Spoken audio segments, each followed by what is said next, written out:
The instrument said the human was afraid, and scholar Nemeth Kaur believed the instrument more than his own 4 eyes. He had built it, after all. 40 years bent over the weave engine in the low hall of the Seral Institute, tuning its filaments the way a surgeon tunes a nerve, and in 40 years it had never once been wrong. It read fear the way a scale reads weight. It did not guess. So when the needle glyph crept upward on the human's first passage, Nemeth folded his lower arms across his chest and let himself relax. Deathworlder. The whole reputation, the whole galaxy-wide superstition, and here was the truth of it, climbing his display like anyone else's. Then he looked up from the readout, through the glass, into the chamber where the human sat. She was smiling. Not the frozen grimace of a mind coming apart. Not the bared-teeth threat the Institute's xenology briefs had warned them was a predator's aggression display. It was a small thing, patient, private, the corner of a mouth curved as though at a joke only she had heard. Her hands rested loose on her knees. Her breathing had not changed.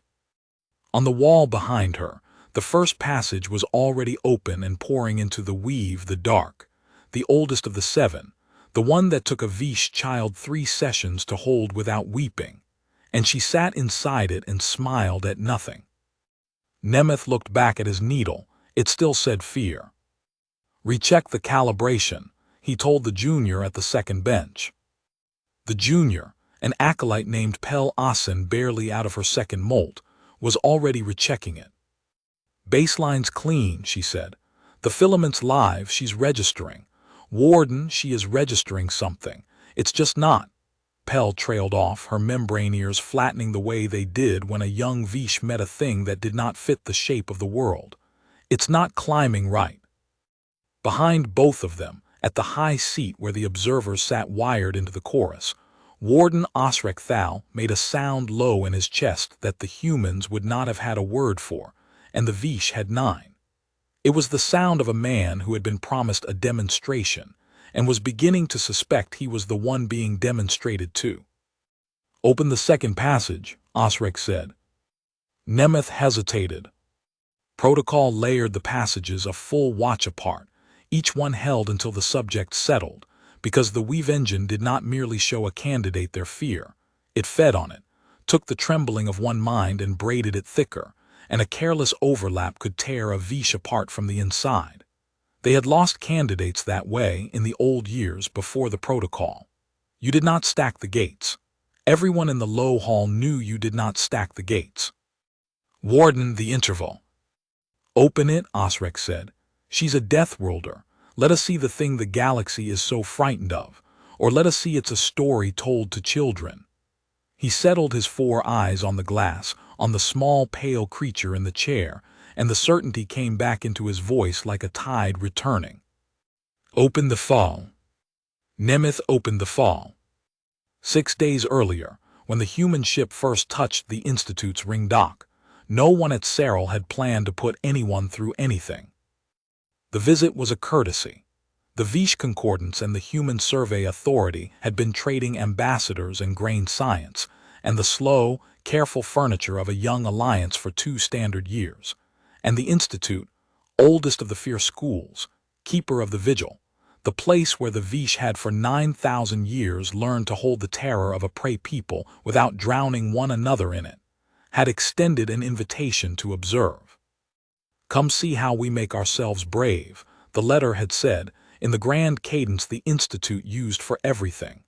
"Come learn why the Vish do not run." The humans had sent a small delegation. A liaison officer named Rays with gray at his temples and a habit of going very still before he spoke. A xenolinguist, 2 enlisted for the manifest, and a corporal named Mara Sundqvist, 23 standard years old, who had come along, as far as anyone could tell, to carry equipment cases and stay out of the way. That was the thing about her that Nemeth would remember later, when there was nothing left of the low hall but a smell and a silence. She had been the one you did not notice, not the officer with the gray temples, not the linguist who asked sharp questions about the weave. The small one at the back, brown hair cropped short and shoved under a cap, a faint pale scar through one eyebrow, sleeves pushed up over forearms that were nicked and freckled from some work the Vish had no context for. She lifted the heavy cases the others left. She said little.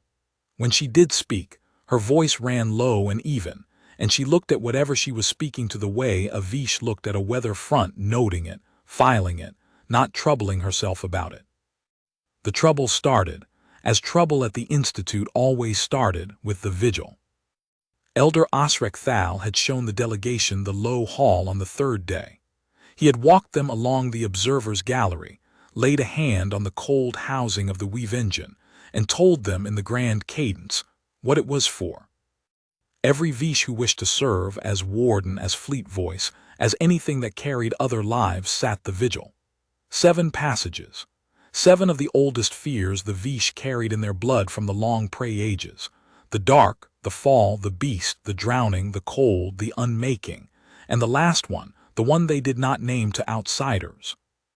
The engine reached into the shared sense the Vish called the chorus, the weave of feeling that ran between every one of them, the thing that let a Vish mother feel her child's terror across a city, and it poured fear into that weave, and it watched to see whether the candidate could hold, whether they could stand inside the worst the blood remembered and not flood the chorus, not drag the whole watching room down with them. Most cannot, Osric had said, with the satisfaction of a man describing a hard thing he himself had done. Not the first time, not the 10th. It takes years to learn to be afraid quietly. That is what the vigil teaches. Not to feel no fear, no mind feels no fear. That is a child's fantasy, but to hold it, to keep it from spilling.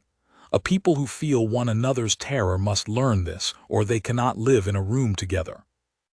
And the liaison, Reyes, had nodded slowly and said something diplomatic, and the linguist had asked her sharp questions, and it might have ended there, a courtesy paid, a right admired, the delegation home by the next resupply. Except that Osric had made the mistake of turning to the humans, spreading his 4 arms in the grand cadence, and saying the thing he had heard on 9 worlds and never once believed. They say your kind feels no fear. Deathworlders, the word travels ahead of you like a cold front. I confess I have wondered whether it is true, or whether it is a story you allow the galaxy to tell because a frightening story keeps the wolves from the door.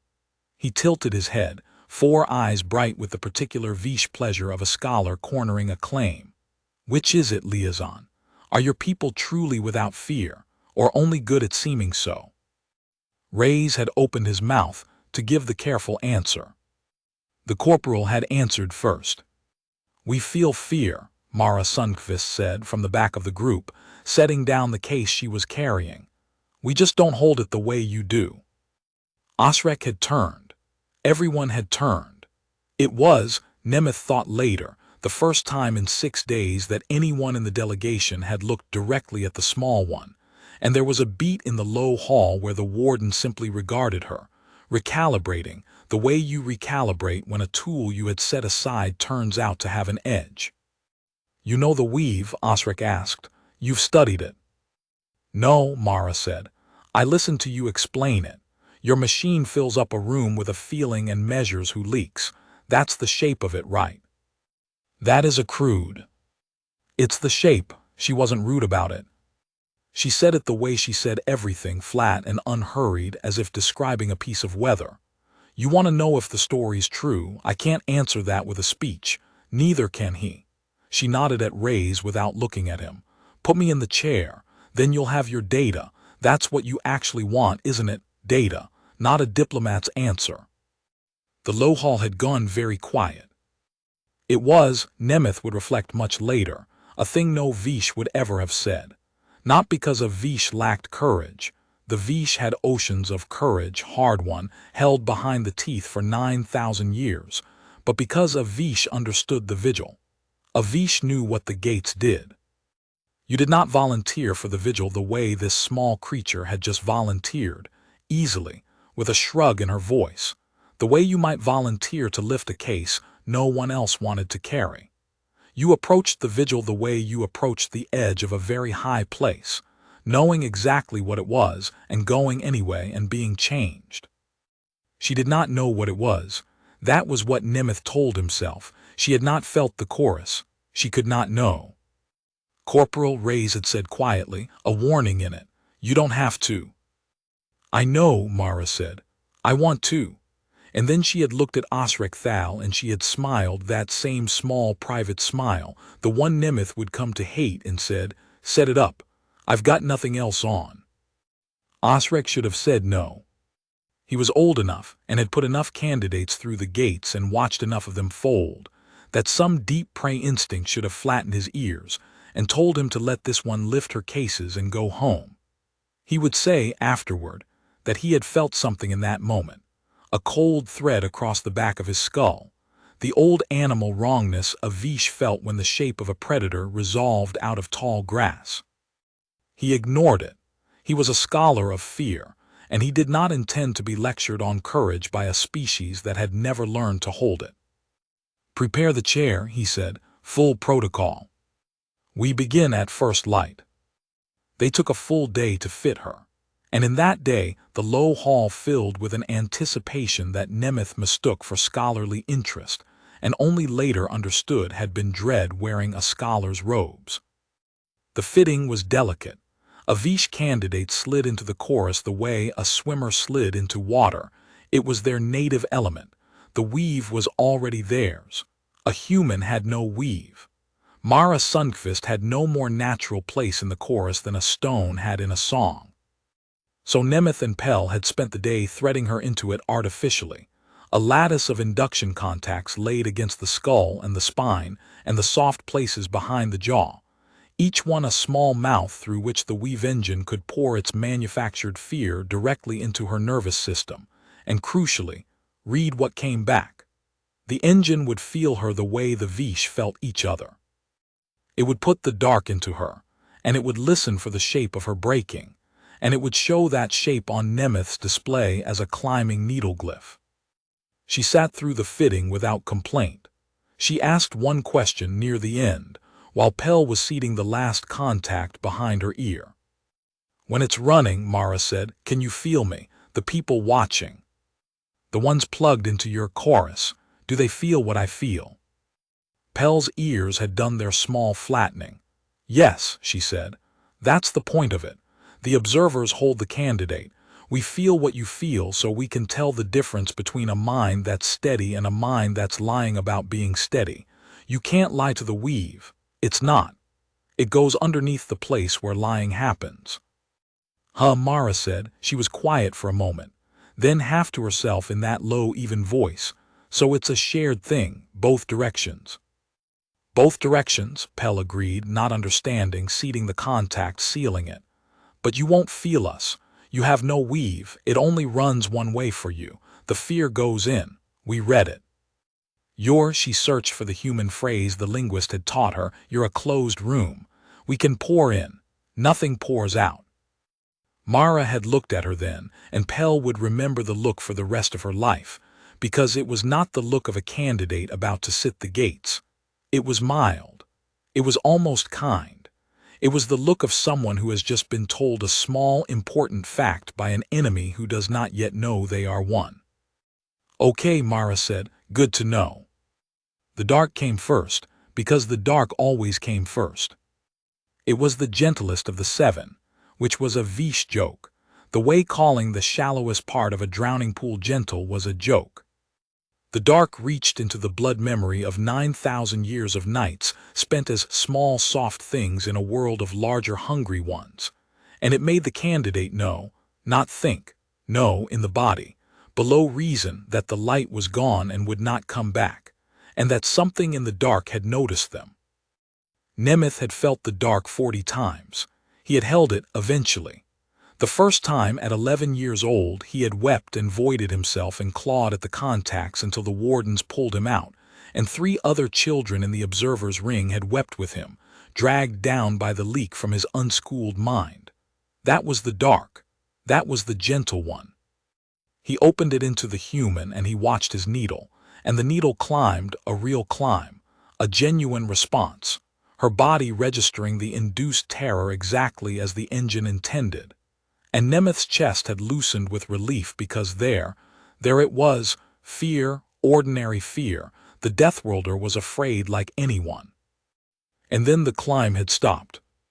Not spiked, not folded, stopped. The needleglyph rose to a certain height, a modest height, the height of a Vish candidate 3 sessions in, a creditable height for a first exposure, and then it simply leveled and held, flat and even, as though it had reached a shelf and found the shelf was solid ground. Through the glass, the human smile had not moved.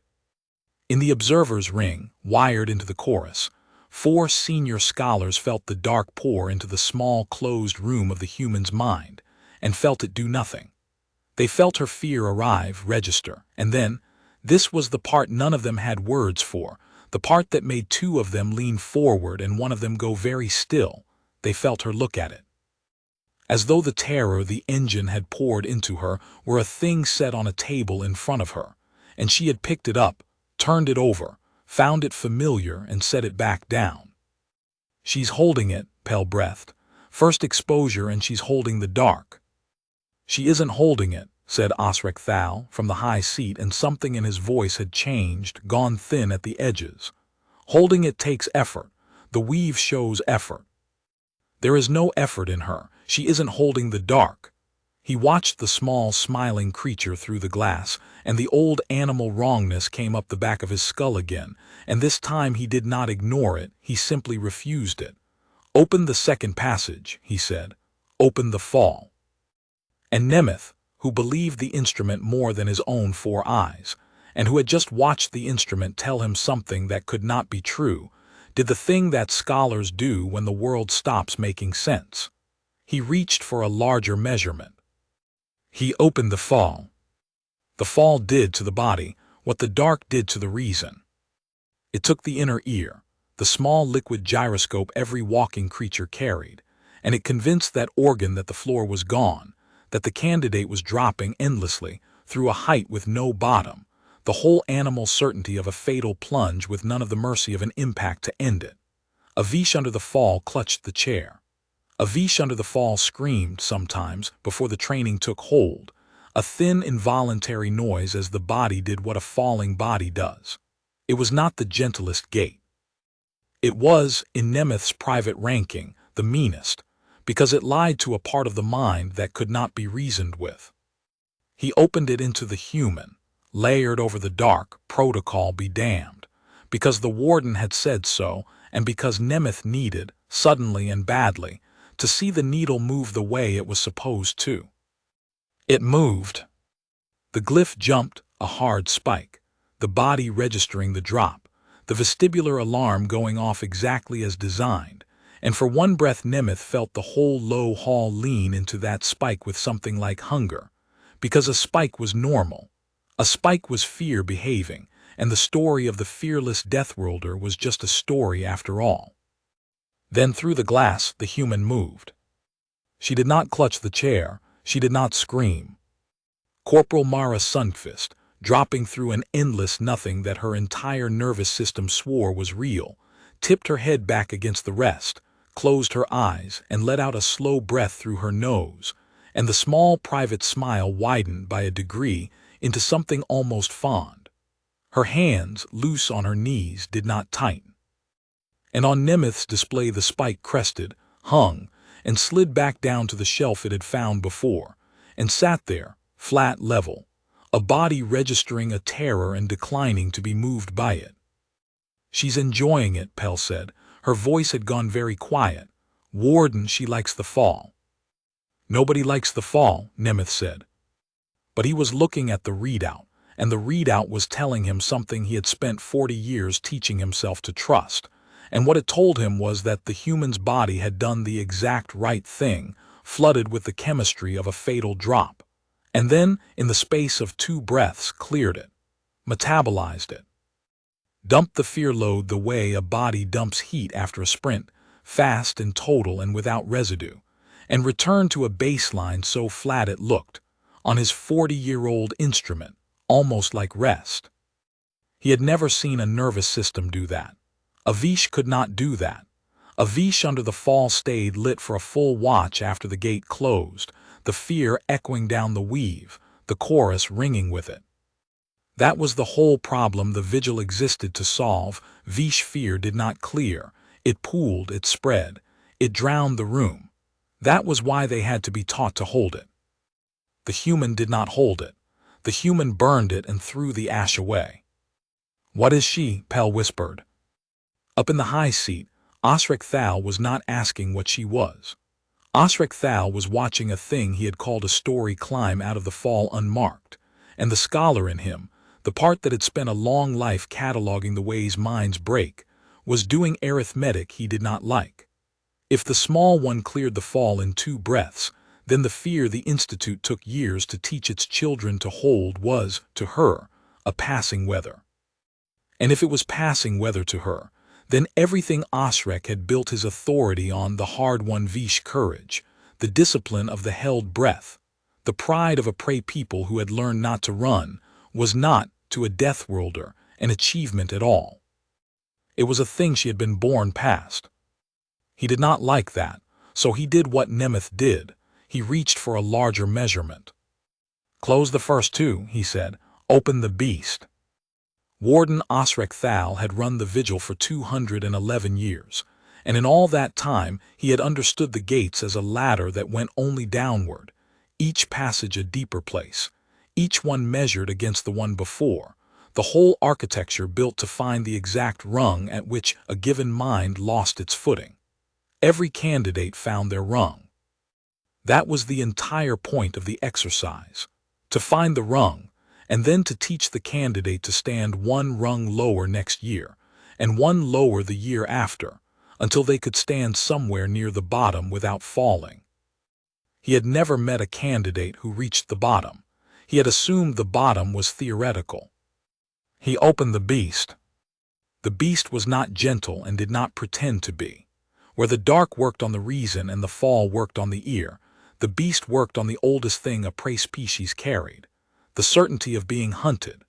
The engine reached into the blood and woke the memory of 9,000 years of eyes in the dark, of the shape that resolves out of tall grass, of the moment the small soft thing realizes it has been chosen. It did not show the candidate a monster. It made the candidate know in the marrow that something vast and patient and hungry had marked them, was near them, was closing, and that there was nowhere in the universe to run that it would not follow. A Vish under the beast lost the thread of who they were. The self came apart under the certainty of the predator. The candidate stopped being a scholar or a warden or a child and became only prey, pure and screaming, and the chorus filled with that screaming, and the observers who were not disciplined enough felt their own selves start to fray at the edges as the prey panic bled across the weave. Nemeth had 4 observers wired in for the human session, Osric himself, 2 senior scholars, Thren and Vale, who had held the beast 100 times each, and at the outer edge of the ring, young Pell Asen, who was not truly ready for the beast but who had begged to observe the Deathworlder and been permitted, because no one had believed the Deathworlder would get this far. Osric opened the beast into the human, and he braced himself along the weave to feel her become prey. He felt her notice it. That was the first wrongness, and it went through the observer's ring like a cold current. When the beast came into a Vish, there was no noticing. The predator certainty arrived below the level of noticing, in the body, in the blood, faster than thought. You did not observe the beast observed you. But along the weave, in the small closed room of the human's mind, Osric felt the predator certainty arrive and felt her. There was no other word for it. Turn her head toward it. Interest, he felt interest. The engine poured the beast into her, the full certainty of the hunter in the grass, and Corporal Mara Sundqvist, wired into an alien machine designed to make a prey species come apart, felt a vast patient hunger mark her out of the dark. And along the weave that the Vish swore ran only one way, Osric Thal felt the human's response arrive in the chorus like a stone dropped in a still pool. It was not fear, it was recognition. It was the flat, unhurried attention of a thing that has been hunted before, many times, on a world where being hunted was Tuesday, and has learned the exact and unglamorous truth that the hunter in the grass is a problem with a solution, and that the solution is not to panic but to locate the eyes and mark the range and wait. The human inside the beast was hunting the beast back. Warden. It was Thren, one of the senior scholars, and his voice on the shared channel had gone tight. Warden, I'm reading, there's something in the weave that isn't ours. There is nothing in the weave but us, Osric said, and even as he said it he knew it was a lie because he could feel it too, the thing that Thren was feeling, a pressure coming the wrong way down the channel. The human had no weave. She was a closed room. Nothing was supposed to come out of her. And yet, as the engine poured terror into her and she declined it, turned it over, turned toward it, something was leaking back up the induction lattice into the chorus, faint but unmistakable, and it was not fear. It was her attention. It was the cold, patient, predatory calm of a mind that had decided the frightening thing in the dark was, on balance, more interesting than frightening. And it was flowing, thin as a thread, into the weave of a prey people who had spent 9,000 years learning to be afraid quietly, and had never in all that time learned what to do with the feeling of being calmly, thoroughly, unhurriedly appraised by a predator. Pel-Asen, at the outer edge of the ring, made a sound. Later, when the linguist asked her to describe it, Pel would say it was like standing in a familiar room and feeling a door open behind you that you had always been told was a wall. The chorus was the Vish's oldest comfort. From the first hour of life, a Vish was never alone inside their own skin. The weave held them, the feelings of parent and clan and city running through them like warmth through water, so that the deepest Vish dread was not death but the severing, the going silent, the horror of the closed room. To be a closed room was, to the Vish, the ultimate loneliness and the ultimate fear. And here was a creature who was a closed room by nature, who had lived her whole life inside one, alone in her skin the way no Vish had ever been alone, and who was, apparently, entirely comfortable there, who sat inside the beast, the certainty of the hunter, the fear that unmade Vish selves, and remained perfectly, terribly herself, whole, unsevered. A single closed room that did not need the weave, had never needed it, and looked out at the vast shared warmth of the chorus with the mild curiosity of a stranger noting a local custom.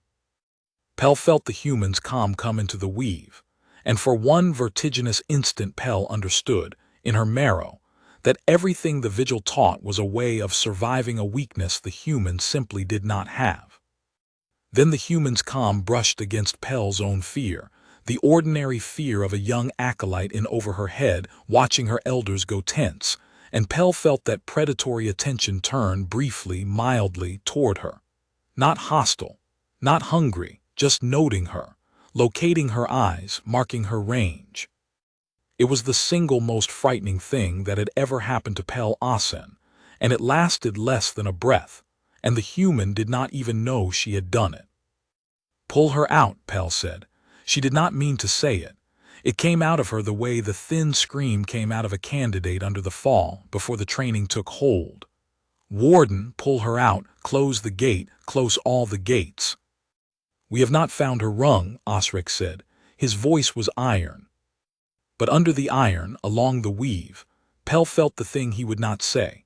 That he was afraid, that they were all afraid, that 4 disciplined scholars who had spent their lives learning to hold terror were sitting in a ring around a small, smiling creature and feeling, for the first time in their lives, terror coming at them from the wrong direction. "Warden." "We have not found her rung," Osric said again, and the certainty in it had become something else, something brittle, the certainty of a man who cannot allow himself to have been wrong in front of the humans. "Every mind has a rung, every mind. She has one. We open the gates until we find it." He turned his 4 eyes on Nemeth, and the old scholar of fear, 211 years a warden, gave the order that would break the low hall. "Close the beast, open the drowning and the cold, together." But before he opened anything, Nemeth did the thing a scholar does when the instrument has told him 3 impossible things, and he cannot yet make himself blame the instrument's maker. He ran the diagnostic. He told the warden it was necessary, that the flat shelf on the human's readout, the place where her fear leveled and held instead of climbing, could be a fault in the improvised lattice, a threaded contact gone dead, a filament reading its own noise. It was the reasonable explanation. It was the explanation Nemeth wanted, badly, because a faulty lattice could be fixed, and a faulty lattice meant the human was afraid after all, and the engine had simply failed to hear it, and 40 years of certainty could stay standing. He wanted the fault. He went looking for it the way a man searches his own house for the intruder he'd rather find than admit the door was never forced. The diagnostic took a full watch turn. Pell ran it beside him, contact by contact, filament by filament, cross-checking each thread of the lattice against the engine's baseline. Nemeth watched the results resolve with the particular dread of a man who has bet everything on being wrong. The lattice was clean, every contact live, every filament true. The engine was reading the human perfectly, hearing her nervous system with the fidelity of 40 years of tuning, and what it heard was exactly what the shelf said it heard. A body flooded with manufactured terror, registering it in full, and then clearing it fast and total, faster than any nervous system the instrument had ever been pointed at. There was no fault. There was no dead contact. There was only the reading, and the reading was impossible, and it was true. "It's not the lattice," Pell said quietly. "She said it the way you confirm a death. Warden, the instrument is perfect. She's doing that on purpose. Her body is doing that." Vale, one of the senior scholars still seated in the ring, spoke for the first time all night. He was 200 years old and had held the beast 100 times, and his voice, when it came, had a thin new thread running through it. "Then the shelf is not a failure to read her fear," he said slowly, working it out aloud, wishing he weren't. "The shelf is her fear. That flat line is what a human looks like when they are afraid. They feel it and they burn it, and the burning is so fast the instrument reads a level line. We have spent 40 years teaching this machine to measure how high fear climbs." He looked at the readout, at the calm flat shelf, and his ears went slowly flat. "It never occurred to us to build one that measures how fast it falls, because none of us has ever needed to fall." Nemeth did not answer. There was no answer. He reached for the board, because the diagnostic had taken away the last comfortable lie and left him with only the orders of the man in the high seat, and he did the thing he had done all his life when the world stopped making sense. He reached for a larger measurement. Nemeth did not want to open the drowning and the cold together. He said so.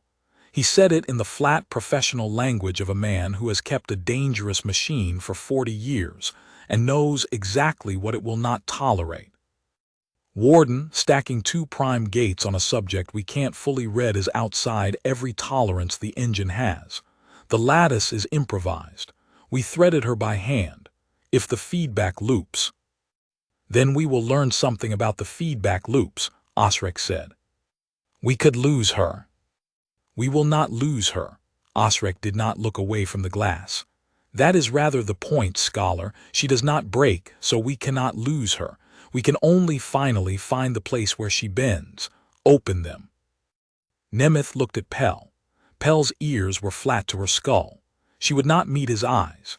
And Nemeth, who believed the instrument more than his own 4 eyes, and who had watched the instrument tell him 3 impossible things in a row, made the last professional decision of his career the way he had made all the others, by trusting the man in the high seat over the cold thread up the back of his own skull. He opened the drowning and the cold. The drowning was water in the lungs and no surface. The cold was the slow, certain death of a small, warm thing in a world gone to ice. The heat leaving the body, the shivering stopping. The shivering stopping was the worst part, the body giving up its last argument. Apart, each was a prime gate, a fear the Vish carried whole from the pre-ages. Together they were a thing the protocol forbade, because together they did not add, they multiplied the water and the ice. The 2 ways a small soft thing dies in the dark, poured into one mind at once. Nemeth watched the needle. The needle spiked. Both peaks at once, a savage double crest. The human's body slammed with the twin certainties of drowning and freezing, and the low hall held its breath, because surely this was the rung.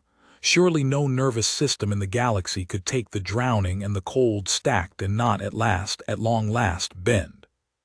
Through the glass, Corporal Mara Sundqvist opened her eyes.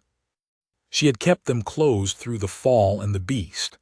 Now she opened them and she looked not at the glass, not at the observers. She could not see them behind the mirror, but up, and slightly to the left at nothing, the way a person looks up when they are doing a sum in their head. And the small smile was still there, and it was joined now by something worse, something Nemeth's 40 years had no category for. A slight, thoughtful frown, the frown of a professional encountering a familiar problem in a slightly new configuration, and finding it, on balance, a decent puzzle. The double spike crested, hung, and began exactly as before to slide back down toward the shelf, slower this time, the load heavier, the human's body working harder to burn it, and Nemeth saw on his readout the price of it.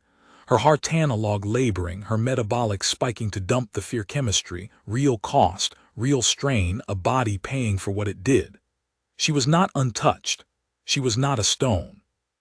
The drowning and the cold were doing to her exactly what they were built to do, flooding her with the certainty of a dying animal. And she was simply, methodically, at some cost, refusing to let the flood become a fear that stayed. And all the while up the induction lattice, into the chorus that ran only one way, the human's calm kept flowing, thinner than a thread now, heavier than before. Because the harder the engine pushed the fear into her, the more of her attention it took to burn it, and the more of her attention it took, the more of that cold, patient, predatory attention leaked back up the wire into the weave of 4 Vish who had spent their lives learning to be afraid quietly, and had never, not once, learned to hold the feeling of a predator concentrating. Thren broke first. He was a senior scholar, 100 sittings of the beast behind him, and he broke the way a strong beam breaks, all at once, with no warning, a clean crack. One moment he was holding the weave-disciplined iron. The next he tore his contacts loose with both upper hands and came out of the observer's ring on his feet, backing toward the wall, his 4 eyes fixed on the mirror glass behind which the human sat, and the sound he made was the thin, involuntary noise of a Vish child under the fall, the noise no adult was ever supposed to make again. "It's in the weave," Thren said. "It's in the weave, it's Osric, it's looking at us." "Sit down," Osric said. "It knows where I am." "Sit down, scholar, that is an order." But Thren was already at the door, already fumbling at the seal with hands that would not obey him, a 200-year scholar of fear reduced in the space of 4 gates to the oldest thing his blood remembered. A small, warm creature that has felt the eyes in the grass turn its way, and has learned the one lesson the vigil could never quite teach out of a prey people, which is that when the predator looks at you, you run. He got the door open, he ran. In the chamber, Mara Sundqvist tilted her head very slightly, as though she had heard a door, and the frown smoothed back into the small smile, and Nemeth understood, with the particular horror of a man watching his life's work turn in his hands, that she had felt Thren leave. That the weave the Vish swore ran only one way ran for her both. That she was sitting inside their machine, wired into their oldest and most private sense, and she could feel them. She had known she could. She had asked Pell during the fitting in that low, even voice, "Can they feel me?" Both directions. And Pell had told her no, one direction, "You're a closed room." And the human had said, "Good to know," in the voice of someone filing a fact away for use. She was not a closed room. Or she was the most closed room any of them had ever met, a self so whole and so alone it needed no weave at all. But the lattice they had threaded into her skull by hand, the artificial door they had cut into the closed room so the engine could pour fear in, had a threshold, and thresholds went both ways, and the small smiling creature in the chair had walked to that threshold and was standing in the doorway, looking out at them. Close it, Nemeth said. He did not wait for the warden. His hands were already moving. Close the drowning, close the cold, I'm bringing her out. You will do nothing of the kind. Osric's voice cracked across the hall. He was on his feet in the high seat, his own contacts still seated, his own 4 eyes bright with a terror he was refusing with every year of discipline he had, and the refusing had turned into something that was no longer discipline at all but its brittle, dangerous shadow, pride cornered with witnesses. She has not broken. Do you understand what that means, scholar? Do you understand what walks out of this hall if the humans see that she did not break every treaty, every border? Every prey world in the Concordance sleeping easy because it believes the Deathworlders can be measured, can be understood, can be sat in a chair and given a number like anyone else. If she does not break, we have no number for her. We have only the story. And the story keeps the wolves from no doors, Nemeth. The story invites them in. Warden, the engine is not rated for. Then rate it higher. Osric's voice dropped, and in the drop was the thing Nemeth had served for 200 years and only now heard for what it was. Open the unmaking, and prepare the 7th. Prepare the one we do not name. We will find her wrung tonight in front of the humans, or we will not leave this hall. Vale went next. He did not run the way Thren had run. Vale was made of sterner stuff, 200 years of it, and he held long past the point where holding did him any good, held while the human sat calm in the stacked gates, held while the overflow the human could no longer fully carry began, thread by thread, to reach the ring again, held with his ears flat and his 4 hands locked on the arms of his seat, and his discipline clamped down over a rising thing he would not name. He held the way a seawall holds, which is to say completely, right up until the instant it doesn't. What broke him was not the fear, it was the calm. Vale had spent the night, like all of them, feeling the thin thread of the human's attention leak up the wire into the weave, the flat, unhurried, predatory calm of a mind that would not be moved. And somewhere past the unmaking, holding his wall against the flood, Vale made the mistake of turning his own attention toward that calm, of trying, scholar that he was, to understand it. He reached along the weave toward the human, to feel the shape of a mind that could sit in all 6 gates and not break, and he found her, and for one instant Vale touched the actual texture of what she was. There was no floor to it. That was the thing he could not survive. He had assumed, they had all assumed, that somewhere beneath the human's calm was the fear, held down, held quiet, the way Avish held it, that she was doing what they did, only better, pressing the terror flat against some interior wall. And when he reached and he found there was no wall, and no terror pressed against it, and no floor beneath the calm at all. It simply went down and down, flat and clear and unafraid, all the way to the bottom of her, and the bottom of her was not fear mastered but fear absent, a mind that had met the worst they had, and found it survivable and set it down and was now mildly, at some cost, wondering how much longer this would take. To Avish, who had never once in 9,000 years been without the weave and the fear that gave the weave its meaning, touching a mind with no floor of fear beneath it was like reaching for a stair in the dark and finding the stair, and the floor, and the ground, all gone, an endless nothing where the solid thing should be. Vale made a sound. It was not the thin child's noise Thren had made. It was lower and worse, the sound of a 200-year-old wall discovering it had been built on nothing, and he came out of his seat and out of the weave with both upper hands tearing at his contacts, and he did not run for the door. He simply sat down on the floor of the low hall in the open, and would not get up, and would not be spoken to, and stared at the mirror glass behind which the human sat with the fixed, emptied look of a scholar, who has learned the one fact his whole discipline was built to keep him from learning. 2 of the 4 observers were gone now. The ring was emptying, one mind at a time, and every mind that emptied poured its share of the overflow onto the ones who remained. Pel Asin stood up. She was an acolyte. She was barely out of her second mold. She had no standing to countermand a warden, no rank, no years, nothing but a set of induction contacts that let her feel, along the weave, exactly what the rest of them were feeling and refusing to admit. And she pulled those contacts off her own skull, one by one, with hands that shook, and she set them on the bench. And she said the truest thing anyone had said in the low hall in a very long time. "She's not the one being tested," Pell said. The hall went quiet.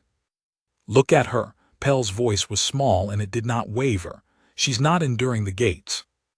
We're watching her fail to be afraid, and every time she fails to be afraid we open another gate, and the gate pours more fear into the room, and, Warden, it doesn't have anywhere to go.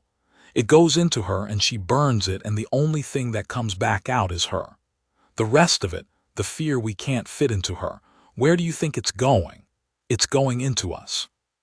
Every gate we open, we pour a prime fear into a creature who won't hold it, and the overflow floods the weave, and we are the ones holding it now. She's not sitting the vigil." Pell looked at the mirror glass, at the small, calm shape behind it. "We are, and we're failing." Nemeth would think about the acolyte's words for the rest of his life, which was not, as it turned out, very long. She was right, and she was righter than she knew, and the engine's own diagnostics, had anyone been reading them instead of the human's needle, would have confirmed it in cold numbers. The weave engine was a pump. For 9,000 years it had pushed fear into one mind and let the observers, wired in, sip the overflow in disciplined, measured amounts, the way you taste a poison to build tolerance. The whole architecture assumed the candidate would hold most of it. A held fear stayed in the candidate. Only the leak reached the ring. But the human held none of it, not because she was strong, though she was, but because her nervous system was built for a world where fear was a tool you picked up, used, and put down, not a flood you drowned in. Earth filed in the Concordance Registry under the designation Sigma 9, a death world so far down the survivability index that the Vish xenologists had assumed the number was a clerical error. On Sigma 9, small warm things had spent 1,000,000 years being hunted, poisoned, drowned, frozen, crushed, and burned. And the ones who survived to make more small warm things were the ones whose bodies had learned to flood with terror, and then, crucially, to clear it fast, total, no residue, because a creature that stayed afraid after the threat passed was a creature that got eaten by the next one while it was still shaking. The Vish had evolved to pool their fear and share it, so the clan could all run together.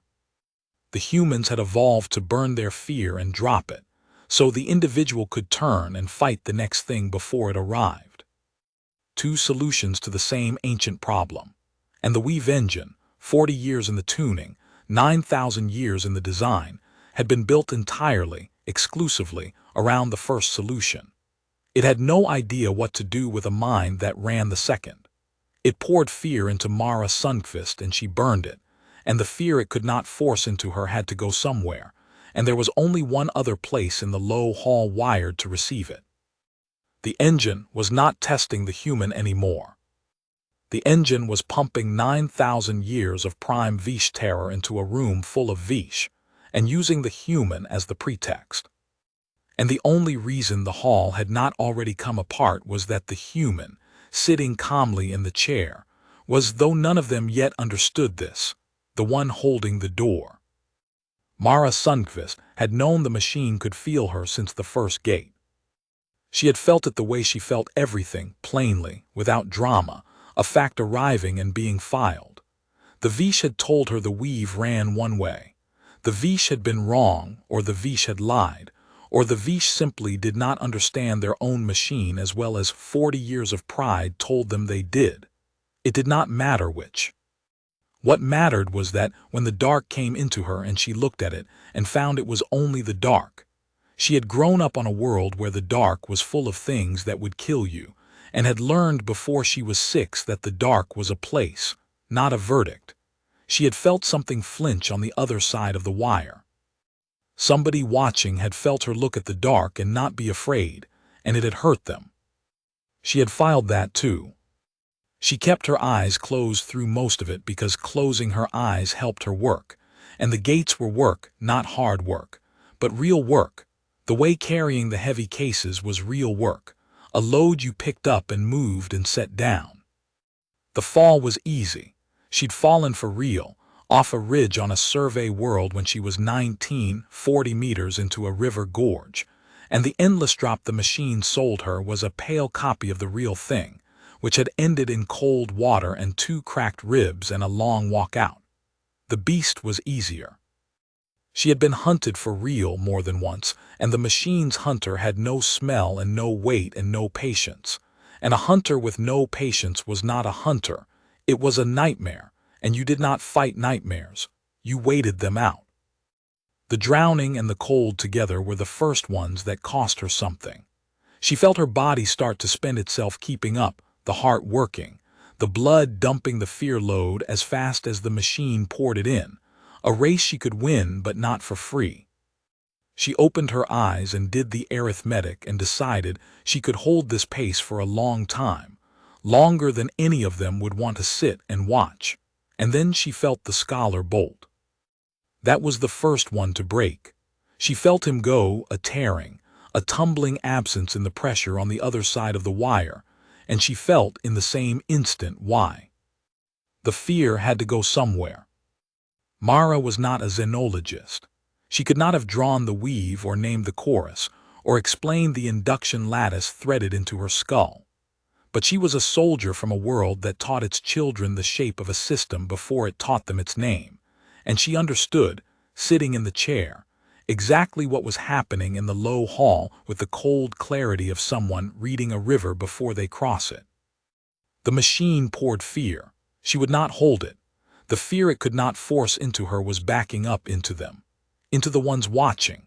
She could feel them now on the other side of the door the lattice had cut, 4 of them, then 3, a cluster of alien minds she had no names for, and they were drowning in the thing they had built to drown her. She could let them. The thought arrived and was examined and was mostly set down. She could sit in the chair and do nothing, and let the machine they had strapped her into pour their own oldest terror back into them, until it broke every mind in the room. And it would not be her doing. They had built it. They had opened the gates. They had ignored their own protocol and their own frightened acolyte. And if a people who ran a torture engine on a stranger for pride got torn apart by their own machine, a colder soldier than Mara would have called it arithmetic. But there was the young one. Mara had felt her from the first gate too, the small one, the acolyte, whose fear had a different texture than the others. Thinner, younger, threaded through with something that was not pride. When the machine's overflow had first started backing into the ring, Mara had felt the young one take more than her share of it, because she was at the outer edge, because she was least able to hold, because that was how it always worked. The flood found the weakest wall first. And Mara had done, without quite deciding to, the thing she had spent her whole life doing on a world that killed the unwary. She had put herself between the flood and the one who couldn't take it. She did not know she was doing anything remarkable. On the wire in the weave it was a small adjustment. She simply took the fear the machine kept pouring, and instead of burning all of it and letting the excess spill, she held some of it, absorbed the overflow, stood in the doorway of her own closed room and let the flood pile against her back instead of pouring past her into the ring. It cost her more. Her body spent faster. The needle on Nemeth's display, had he understood what he was seeing, would have shown him a nervous system taking on load it did not have to take, deliberately, to keep a room full of strangers from drowning. She was holding the door. She had been holding it since the second scholar started to shake. And she was getting tired. "She's carrying it," Pell whispered. She had come down from the observer's ring to stand at Nemeth's bench, because she could not bear the high seat and could not make herself leave the hall, and she stood now with her hands pressed flat on the cold housing of the engine, staring through the glass, and along the frayed edge of the weave.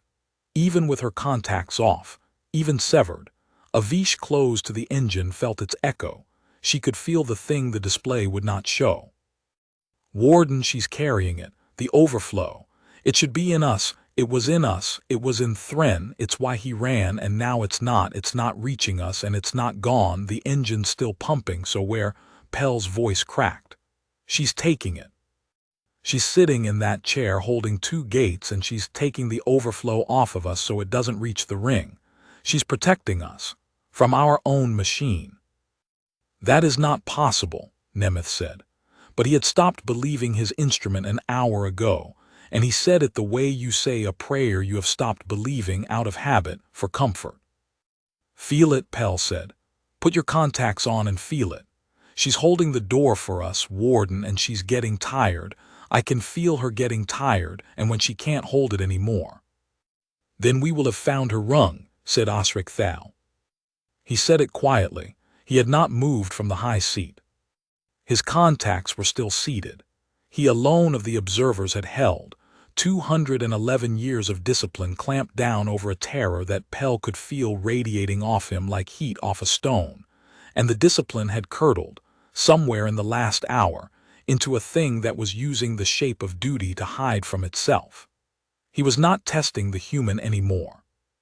He was in a war with a fact, and the fact was that a small creature from a clerical era Deathworld had walked into the Vish's oldest and proudest institution and demonstrated, without effort, without anger, without even seeming to notice she was doing it, that everything the Vish had suffered to build, the held breath, the quiet fear, the discipline of a prey people who had refused to run, was a crutch she did not need, and worse, a crutch she was now using her strength to hold up for them. He could not let that stand, not in front of the humans, not in his own hall. Open the unmaking, Osric said. Warden. You said she is carrying our overflow. You said she is tired. Osric's 4 eyes were fixed on the glass. Then the unmaking will end it. It is not a fear of the body, scholar. The dark, the fall, the beast, those are the fears of the animal. The unmaking is the fear of the mind. It does not threaten the body with death. It threatens the self with dissolution, the certainty that you are coming apart, that the you doing the fearing is itself unraveling, that there will be no one left to be afraid. The animal fears cannot touch her. She has met them all on her death world and filed them away. But the unmaking is not an animal fear. It is what a mind fears when it has run out of animal fears. Open it, and we will see whether the closed room can survive being told the walls are coming down. Nemeth did not move. Scholar Core, Osric's voice was very soft. Open the unmaking, or I will open it myself, and I have not tuned that filament in 11 years, and if I open it wrong it will not merely unmake her. It will pour raw into the weave, into this ring, into the acolyte standing at your bench who has already taken more than she can hold. You know I am clumsy at the board. You know I will do it. So it is your steady hands or my clumsy ones. Choose. And Nemeth Kor, who had built the engine, who had believed it more than his own 4 eyes, who had spent 40 years as the steadiest pair of hands in the low hall, made the choice he would carry into the dark. He put his steady hands on the board, because his steady hands would hurt her less than the warden's clumsy ones, and he opened the unmaking into the small, tired creature who was, at that moment, using the last of her strength to keep the warden's own terror from drowning the young acolyte at Nemeth's elbow. The unmaking went in, and for the first time all night, the human made a sound. It was not a scream. The whole hall had braced for a scream, for the animal noise, the tearing, the sound of a self coming apart, and what they got instead went through them worse than any scream, because it was a laugh. Short, low, 2 notes breathed out through the nose, the laugh of a tired person who has just been handed one more thing on top of an already ridiculous day and finds, against all reason, that it's funny. The unmaking was pouring into her, the certainty that the self was dissolving, that the she doing the enduring was itself unraveling thread by thread, the deepest terror the Vish knew, the one they saved for last because it was the one that made minds simply stop, and Corporal Mara Sundqvist laughed at it. Not in defiance, not in triumph. She laughed the way you laugh when a machine that has been methodically trying to frighten you finally reaches for the one card it thinks will do it, And the card is, what if you weren't real? And she had spent her whole life being extremely, load-bearingly real on a world that punished any moment of not paying attention with death. And the suggestion that she might dissolve struck her, in her exhaustion, as the funniest thing the Vish had said yet. "That's the big one, huh?" she said.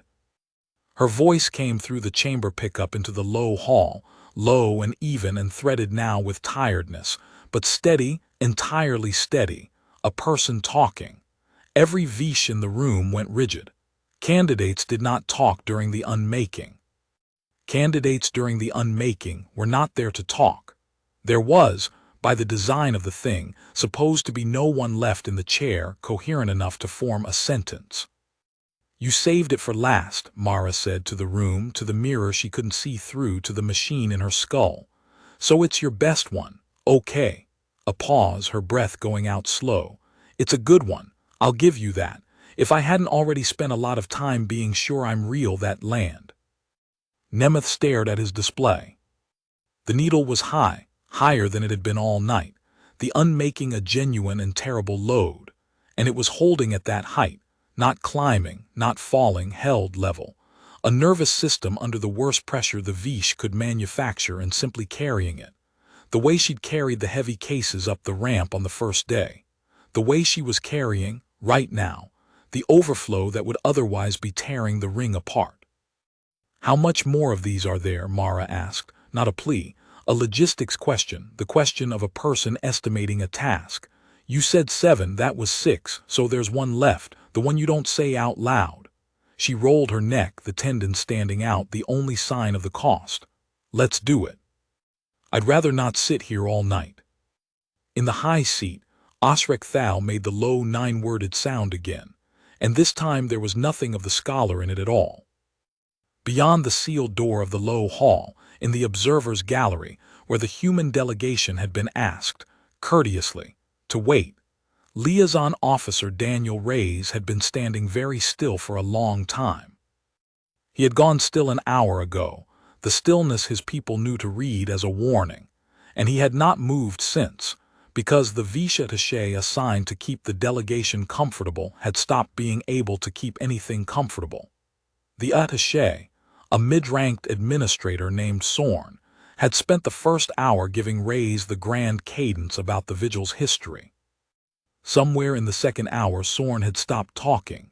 In the third hour Sorn had started to shake. "Something is wrong in the hall," Reyes said. It was not a question. Sorn's 4 eyes had gone glassy. She was not wired into the chorus. The gallery was screened deliberately, so casual observers could not be flooded, but the Seral Institute was 9,000 years old and its walls were soaked in the weave, and even screened, even at a remove, a Vish standing near the low hall on a night like this one felt the edges of it. Sorn felt the edges of it. Sorn had the look of a woman standing on a beach as the water pulls out farther than it has ever pulled out before. "They opened the gates too fast," she whispered. The interval, they're not holding the interval, they stacked them. You don't stack the gates, you never stack the gates." She turned her glassy eyes on Reyes. "Your soldier, the small one, what is she?" "She's a corporal," Reyes said. "She is not liaison. Whatever is happening in that hall, the wardens are not doing it to her. Do you understand? I can feel it from here, from behind the screen, and it is not going into her. It is coming out. It is." Sorn pressed her upper hands to the sides of her skull. "There are scholars in that room 200 years old who have held the beast 100 times, and they are coming apart, and she is." The word failed her. She reached for the human tongue and found the only word that fit. "She is fine. She is in the chair in all 7 gates, and she is fine, and it is breaking them to feel it." Reyes turned his stillness on the sealed door. He had known Mara Sundqvist for 4 years. He had pulled her file when she volunteered for the survey branch, the way he pulled everyone's file, and he remembered the shape of it. Not the medals, there weren't many, but the incidents. The survey world where the drop team lost comms for 11 days and walked out on foot through a predator biome. And the after-action noted, in the flat language of after-actions, that Corporal Sundqvist had taken point every night because she did not appear to require the rest cycle in the manner of the rest of the team. The training rotation the instructors had quietly ended early because the stress inoculation protocols weren't producing any measurable stress in one candidate, and the psychologists had wanted to study her instead. The word one of those psychologists had written and then crossed out and then written again in the margin: undramatic. She doesn't perform calm. She just is. There is no ledge she's holding onto. We keep waiting for the cost, and there's no cost we can find. Reyes had read that file and thought at the time that he had understood it. He understood it now differently. He understood it the way Sorn was learning to understand it, standing on the beach watching the water pull out. "Open the door," Reyes said. "I can't, the warden sealed it, only the board." "Open the door, attaché," Reyes said in the still flat voice, "because I have read that soldier's file, and I am telling you that if the people in that room do not stop doing what they are doing, they are not going to break her. She has never once broken. But I don't know what she does when she decides a thing needs to stop, because in 4 years I have never seen her decide that. And I would rather not learn it through a wall." Inside the low hall, Osric Thal was reaching for the 7th gate. They did not name it. Outsiders were told the Vish had 6 gates and a vigil. The 7th was not written in the accreditation texts, not shown to visitors, not spoken of above a certain rank. It was the gate the Institute had built last and used least, and every warden who had ever tuned it had done so with the particular care of a person handling the one tool in the shop that had killed its maker. The 6 gates were fears the Vish carried from the Pre-Ages, inherited, ancient, terrible but survivable, because a fear that had been survived for 9,000 years was a fear the blood knew how to bear. The 7th was not inherited. The 7th was the Institute's own invention, its darkest scholarship, and it did not reach into the blood memory of the Pre-Ages. It reached into the chorus itself. The 7th gate was the severing. It took the deepest and most Vish of all fears, not the dark, not the beast, not even the unmaking, but the terror that lived under all of those, the one no other species fully shared, the horror of being cut out of the weave, of going silent, of the warmth of the chorus withdrawing and leaving the mind alone in the dark of its own skull, unheld, unfelt, a single closed room with no door forever. To a Vish, the severing was worse than death, because death in the chorus was a kind of staying. The dying were held to the last, felt to the last, never alone. The severing was death without the holding. It was the one fear the vigil almost never opened, because a candidate who broke under the severing did not merely fail. Sometimes they did not come back. Sometimes the mind, told it was alone forever, believed it and simply closed. Osric was going to open the severing on a creature who had lived her whole life alone in her skin, and found it, apparently, restful. "Warden," Nemeth's voice was barely a voice. "The severing, on her. Warden, she is a closed room. The severing threatens a mind with becoming a closed room. She already, there is nothing there to threaten. It will do nothing to her, nothing. And it will pour all of it raw into the weave into us. You will not break her. You will open the worst fear we have directly into this ring, and there is no candidate to hold any of it. You will break every mind in this hall, including your own." "She is holding the overflow," Osric said. "You told me so. The acolyte told me so. She is standing in the doorway of her own mind, holding our fear off of us. So." He turned his 4 eyes at last away from the glass and looked at Nemeth, and Nemeth saw that the warden had gone all the way through pride and out the other side into something with no name in any of the 9 Vish words. "So I will open the one fear she cannot hold for us, the fear of being what she is. And we will see, finally, whether she keeps holding the door for the people who did this to her, or whether she steps back and lets it close and lets us drown. And if she lets us drown, Nemeth, then the story is true, and the Deathworlders are exactly what the galaxy fears, and I will have proven it, and it will not matter that I am not alive to write it down." He reached past Nemeth's steady hands, to the old filament he had not tuned in 11 years, and he opened the severing himself.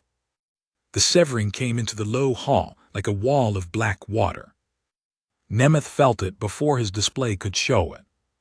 Osric had opened the old filament clumsily, exactly as he'd promised, 11 years out of practice, and instead of the fine directed thread that fed a single gate into a single candidate, the severing came out of the engine raw and wide and wrong.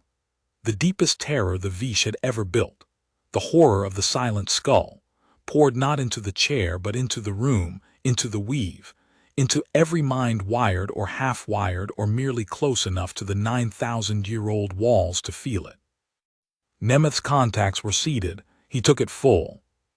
For one endless instant scholar Nemeth Core, who had spent 40 years building the machine that measured fear, felt the chorus withdraw, felt the warmth go, felt the weave, the thing that had held him since before he could remember, the presence of every Vish who had ever lived and loved and feared alongside him, the shared warmth that was the whole meaning of being Vish, peel away from his mind and leave him alone, sealed, silent, a single closed room in an infinite dark, unheld, unfelt, forever. It was the worst thing he had ever felt. It was the worst thing any of them had ever felt. It was designed to be. He heard Pell begin to scream beside him, the young acolyte taking it with no contacts and no discipline and no defense, and he heard, distantly, over the chamber pickup, the sound of the whole ring going with her, Vale, and the two who had held, and Osric himself in the high seat, the warden's iron discipline, meaning exactly nothing against a fear that did not care how many times you had held the lesser ones. The severing did not negotiate. The severing told of Vish they were alone, and the telling was true, because the raw gate had actually cut them. The engine's overload had ripped every wired mind out of the weave at once, and they were, for the duration, genuinely severed, genuinely alone, experiencing not the fear of the thing but the thing itself. Some of them would not come back from that. Nemeth knew it the way you know a fall is going to break bone. Some minds, told they were alone forever and made to feel it, would simply believe it and close.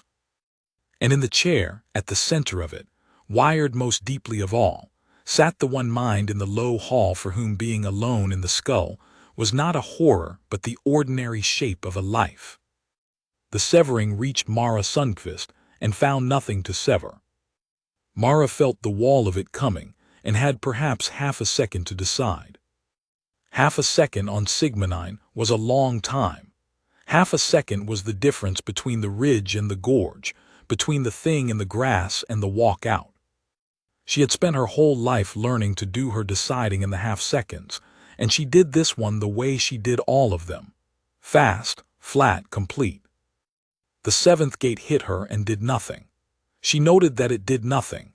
The machine was telling her she was going to be alone in her own head, and she had been alone in her own head for 23 years and found it, on balance, a decent place to live.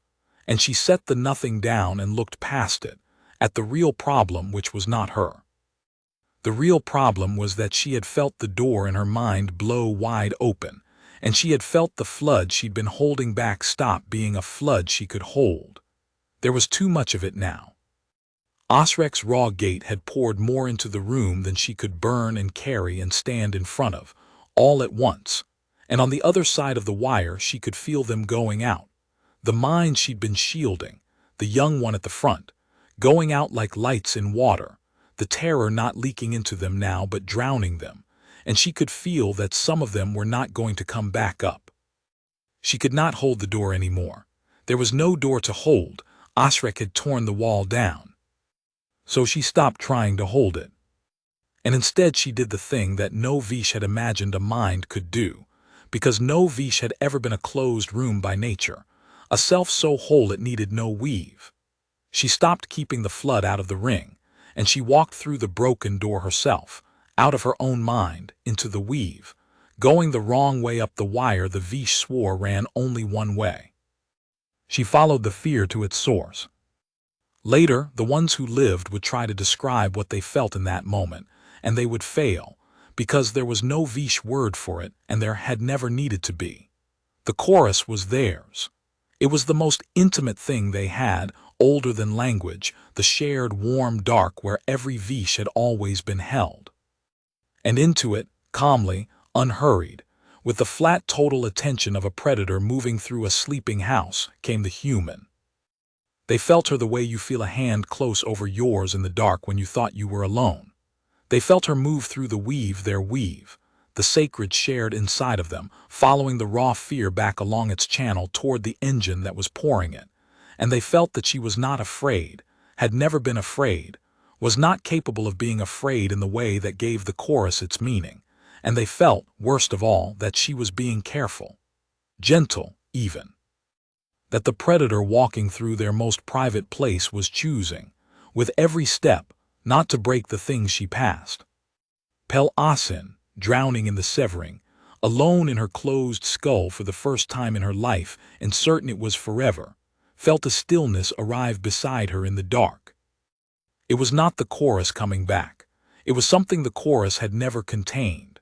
It was single and whole and unafraid, and it looked at Pel, located her eyes, marked her range, the way it had in the first hour under the beast, and this time Pel understood that the looking was not a threat. It was a decision being made. The stillness was deciding what to do with her. And then the stillness did the only thing that could have saved her, and it was the one thing no Vish would ever have done, because to a Vish it was the unthinkable cruelty and the unthinkable mercy at once. It severed her. Cleanly. Deliberately. The human reached out in the weave and cut Pel Asin out of the flood, pinched off the channel, closed the door on the raw severing that was drowning her, and sealed the young acolyte into the silent dark of her own skull, alone, held by nothing. Alone and therefore safe. Alone and therefore out of the flood.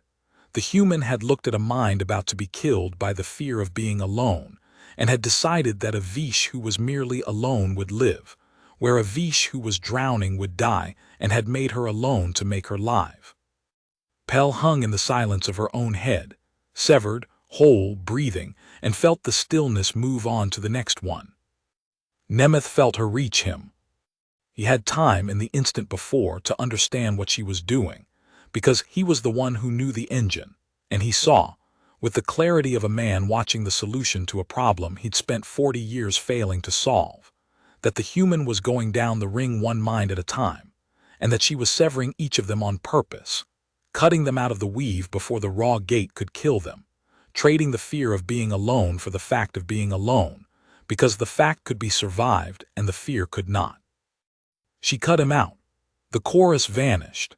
Nemeth Kor sat alone in the dark of his own skull, severed, silent, unheld, the fate he had spent his life helping the Institute teach children to endure the fear of, and found in the actual having of it, that it was quiet. That was all. It was only quiet. The thing he had feared his whole life, the thing the seventh gate was built to threaten, turned out, when it actually arrived by a human hand, to be nothing but a quiet room. He understood then, sitting alone in his own head for the first time in 200 years, what the human had known since the fitting, that the Vish had built their deepest terror around a thing that was, to a creature who had lived it every day of her life, simply Tuesday, that she had walked into their machine and let them pour their worst into her, and found it survivable because she had survived worse, alone, on a world they had filed as a clerical error. And that when their own machine turned on them, the only mind in the hall equipped to walk into the fire and pull them out was the one they had strapped into the chair to break. The stillness moved on. Nemeth sat in the quiet and for the first time in a long life of measuring other people's fear, was not afraid. She reached the high seat last. She reached Osrek Thal, who had opened the severing, who had torn down the wall, who was at that moment as far gone into the raw gate as any mind in the hall, 211 years of discipline meaning nothing, the warden of the vigil drowning in the exact fear he had built the vigil to master, alone in his skull and certain, that he would be alone there forever. And the human stillness arrived beside him in the dark, and it did not sever him. It stopped, it looked at him, And Osric Thal, drowning, felt the predator he had called a story pause at the edge of his broken mind and consider, with a calm that had no bottom, whether to save him at all. The human considered Osric Thal for what the warden would remember, for the rest of his years, as the longest moment of his life. He was alone in the dark of his own skull, drowning in the severing he had opened, and he was not too far gone to understand what was happening to him. He felt the stillness arrive and stop. He felt it look at him. And he felt this was the part that would not leave him, the part he would carry into every silence for the rest of his life, that it knew. That the calm thing standing at the edge of his broken mind understood exactly who he was.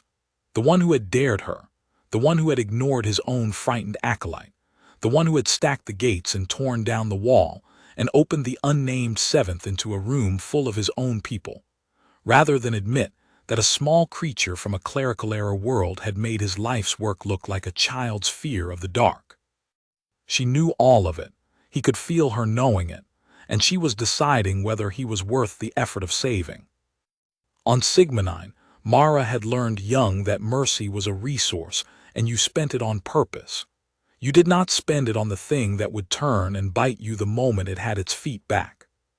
You did not spend it out of anger, either. Anger was a way of spending it you always regretted. You looked at the thing in front of you, and you decided flatly whether the world was better with it in the world or out of it, and then you did the arithmetic and lived with the answer. She looked at Osric Thal. She saw the pride, and the fear the pride had been hiding, and the ruin he had made trying to keep the fear hidden. She saw a man who had run a machine that hurt strangers because he could not bear to be smaller than a story. And she saw that he was already, at that moment, experiencing every consequence she could possibly have chosen to inflict. He was alone in the dark. He was drowning in the thing he feared most. He had done it to himself, in front of everyone, with his own clumsy hands on a filament he had not tuned in 11 years. There was nothing she could add to that. Killing him would be a kindness she was not inclined to give him, and leaving him to drown would make her the thing the story said she was, and Mara Sundqvist had never much cared what the story said. So she did the other thing. She severed him too. Gently, the same clean cut she had given the acolyte and the old engineer, the door closing on the flood, sealing Osric Thal alone into the quiet of his own skull, alone, and therefore out of the drowning, and therefore alive. She gave the warden of the vigil the exact fate he had built his life's work to threaten, and she gave it to him not as a punishment but as a rescue. And the difference between those two things, delivered by the same calm hand in the same instant, was a thing Osric Thal would spend the rest of his life failing to explain to anyone who had not been in the low hall that night. Then, with every wired mind in the room cut safely out of the flood and sealed alone in their own quiet skulls, the human turned her attention to the engine itself. No one had ever touched the weave engine from the weave side. It was not a thing that could be done by any vish, because the engine poured into the weave and a vish in the weave was downstream of it. You could no more reach back up into the engine than a swimmer could climb back up a waterfall. The engine was the source. You approached it, if you approached it at all, from the board with your hands from outside. Mara approached it from inside, because she did not know it couldn't be done, and because the flood was still pouring.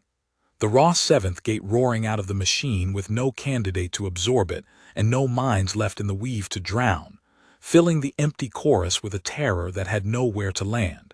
And it would keep pouring until someone shut it off, and everyone who could reach the board was sealed alone in their own skulls where she had put them to keep them alive. So she followed the flood up the channel the wrong way against the current, back to its mouth. She had no map. She had the thing she always had, a problem and the flat total attention to solve it, and a body on a world that had never once let her stop paying attention. She followed the roar of the severing back to where it came out of the dark, and she found the engine, not the housing Nemeth had tuned for 40 years, not the metal and the filaments, but the engine as it existed in the weave, the mouth of it, the place where the manufactured fear became real feeling and poured into the shared dark. And she closed it. Nemeth, sealed alone in his quiet skull, felt the flood stop. He did not understand how. He would spend the rest of his career failing to understand how. But he felt the roar of the severing cut off at its source, the way a valve closes on a pipe, and he knew, with the certainty of a man who had built the pipe, that someone had reached the engine from the one direction the engine had no defense against, and turned it off. The low hall went silent. Not the silence of the chorus, which was a warmth, the other silence, the real one. For the first time in 9,000 years, the low hall of the Seral Institute was quiet in the human way, every mind in it sealed alone in its own skull, unheld, unfelt, and alive. And then, one by one, as the engine died and the raw gate faded and the weave began, slowly, to knit itself back together, the wardens came back. Pel-Asen came back first because she was youngest and the young knit fastest. She felt the chorus return like warmth into frozen hands, a pain and a mercy at once, the weave flowing back into her, the presence of the others returning, dim and shaken and there. She felt Nemeth come back. She felt Vale and the two who had held, and further off the ones in the gallery, Sorn, the whole slow tide of the Institute's weave returning to itself. She felt distant and strange and closing itself away even as she reached for it, the mind of the human, withdrawing from the weave now that the engine was dead, going back the way she'd come, back into the single closed room she'd walked out of, sealing the door behind her, becoming again the one thing the chorus could not hold. And Pel understood, in the warmth of the returning weave, what the human had done. She had been drowning them. That was the truth of the first hours, and Pel would never pretend otherwise. The human, refusing to be afraid, had turned their own machine into a pump that flooded the ring, and if it had gone on it would have killed them. That was real. That had happened. The Deathworlder had been, for a time, exactly as dangerous as the story said, more, because the story never mentioned that the danger was passive, that it was simply what happened when you poured your worst into a creature who would not hold it, and let the overflow find you. But then the wall had come down, and the flood had turned to a killing thing, and the human who could have stepped back into her closed room and let them all drown, who would have been safe in there, who owed them nothing, who had been strapped into a chair and tortured for the crime of not being afraid, had instead walked out of the only safe place any of them had and gone down the ring, one mind at a time, and cut each of them out of the flood by hand. She had given them the severing. She had given every one of them, deliberately, the deepest fear the Vish had ever built. And she had given it to them as the only thing that would keep them alive, and she had been gentle about it, and she had gone to the engine no Vish could reach and shut it off, and then she had left their weave without taking anything, without breaking anything she didn't have to break, without so much as a backward glance. Pel opened her eyes. The low hall was a wreck of bodies, wardens slumped in the ring, contacts torn loose, four-armed forms sprawled across benches, the survivors of a storm that had passed through the inside of their own heads. But they were breathing, all of them. Every mind that had been in the hall was back in the weave, shaken, changed, alive. And through the glass in the chair at the center of it all, the human sat with her eyes open and her head tipped back against the rest, and she was breathing hard now, at last, the cost finally showing, her body spent, her hands trembling where they lay loose on her knees, sweat sheening her face, everything she had burned through the long night written finally on her in the aftermath. She looked, Pel thought, like someone who had carried something very heavy up a very long ramp and set it down. The seal on the low hall's door blew with a bang, and Liaison Reyes came through it with the attaché Sorn behind him, and Reyes crossed the wrecked hall to the chamber door and got it open and went to one knee beside the chair where his corporal sat, and he did not touch her. He had read her file. He knew better than to touch her in the after. He just crouched there still, in the way his people knew to read, and waited until she found him with her eyes. Corporal, Reyes said. Mara Sundqvist looked at him. The small smile came back, worn all the way down to almost nothing but there. They had 7, she said. Her voice was a scrape. I told them to run all 7, figured it'd be faster than arguing. She swallowed. 6th one was a good one. The 7th one they built themselves. That one, she stopped. Her eyes moved past Ray's to the wrecked ring beyond the glass, to the slumped, shaken forms of the wardens coming back to themselves, to the whole broken hall full of the alien minds she had walked through and put back. Something crossed her face that was not the smile and was not exhaustion, something harder to name. That one was cruel, she said. You don't build a fear like that on purpose unless you've been afraid a long time. She let her head fall back against the rest. I turned it off. I can see that, Ray said. Is the young one okay? Mara said. The little one at the front. She was taking it worst. Ray's looked back over his shoulder, through the glass, to where a young Vish acolyte stood at the engineer's bench, staring at the human through the mirror she could not see through, her membrane ears flat and her 4 eyes wide and wet. She's standing, Ray said. She's watching you. Good, Mara said and closed her eyes. Tell her she can stop watching. Nothing left to see. Show's over. They took a full accounting in the first watch after, because the Vish took accountings the way other peoples took breath, and the accounting said that every mind in the low hall had come back. That was the first impossible thing, and it was impossible in a way the wardens understood better than anyone. A raw 7th gate opened wide into an unshielded ring that had happened exactly once before in the Institute's 9,000 years, in the old century when a warden's filament had failed mid-vigil, and that time 11 minds had gone into the severing and 4 had never come back. 4 had closed. 4 had been told they were alone forever and had believed it and sealed themselves shut, and no amount of the returning weave, no warmth, no holding, had ever coaxed them open again. That was the price the Institute knew the 7th gate charged when it ran wild. 4 in 11. It was written in the founding texts as the reason the 7th was not named. This time the gate had run wilder than it ever had, opened by clumsy hands, poured full into a ring of minds already spent from 6 stacked passages. By every precedent the Institute owned, half the low hall should have closed and stayed closed. None had. The accounting went down the ring, mind by mind, name by name, and every one of them answered. Shaken, torn, changed. But there. And the reason every one of them was there, the reason not one mind in the low hall had gone into the dark and stayed, was that before the severing could keep them, a human hand had reached into the weave and severed them first, cut them out clean, sealed them alone and safe, and held the door shut on the drowning until the engine was dead. She had given them the severing to save them from the severing. And because she had done it, because they had been cut out by a hand that was gentle and deliberate and unafraid, instead of torn out by a machine running wild, not one of them had believed the lie the gate told.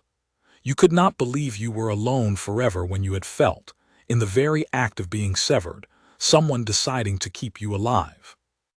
Nemeth worked out the arithmetic of it sitting on the floor of his own low hall with his back against the cold housing of the engine he had built, and when he had worked it out, he put his 4 hands over his face and stayed like that for a long time, and no one disturbed him, because they were all in their own places, doing some version of the same thing. There was one exception to the accounting, and it was not a loss, and it was worse than a loss in a way the Institute would take a long time to reckon with. Scholar Thren had not been in the ring when the wall came down. Thren had broken early, the first to break, under the beast in the first hour, and had torn his contacts loose and run from the low hall while the human still sat calm in the chair, and the worst was still to come. He had not been severed by the human's hand, because he had not been there to sever. He had saved himself. He had done the oldest thing his blood knew, the thing the vigil existed to teach out of a prey people, and he had run. And by running, he had been the one warden in the low hall who came through the night with his mind entirely intact, and his weave unbroken, and nothing at all rearranged inside him. And it was killing him.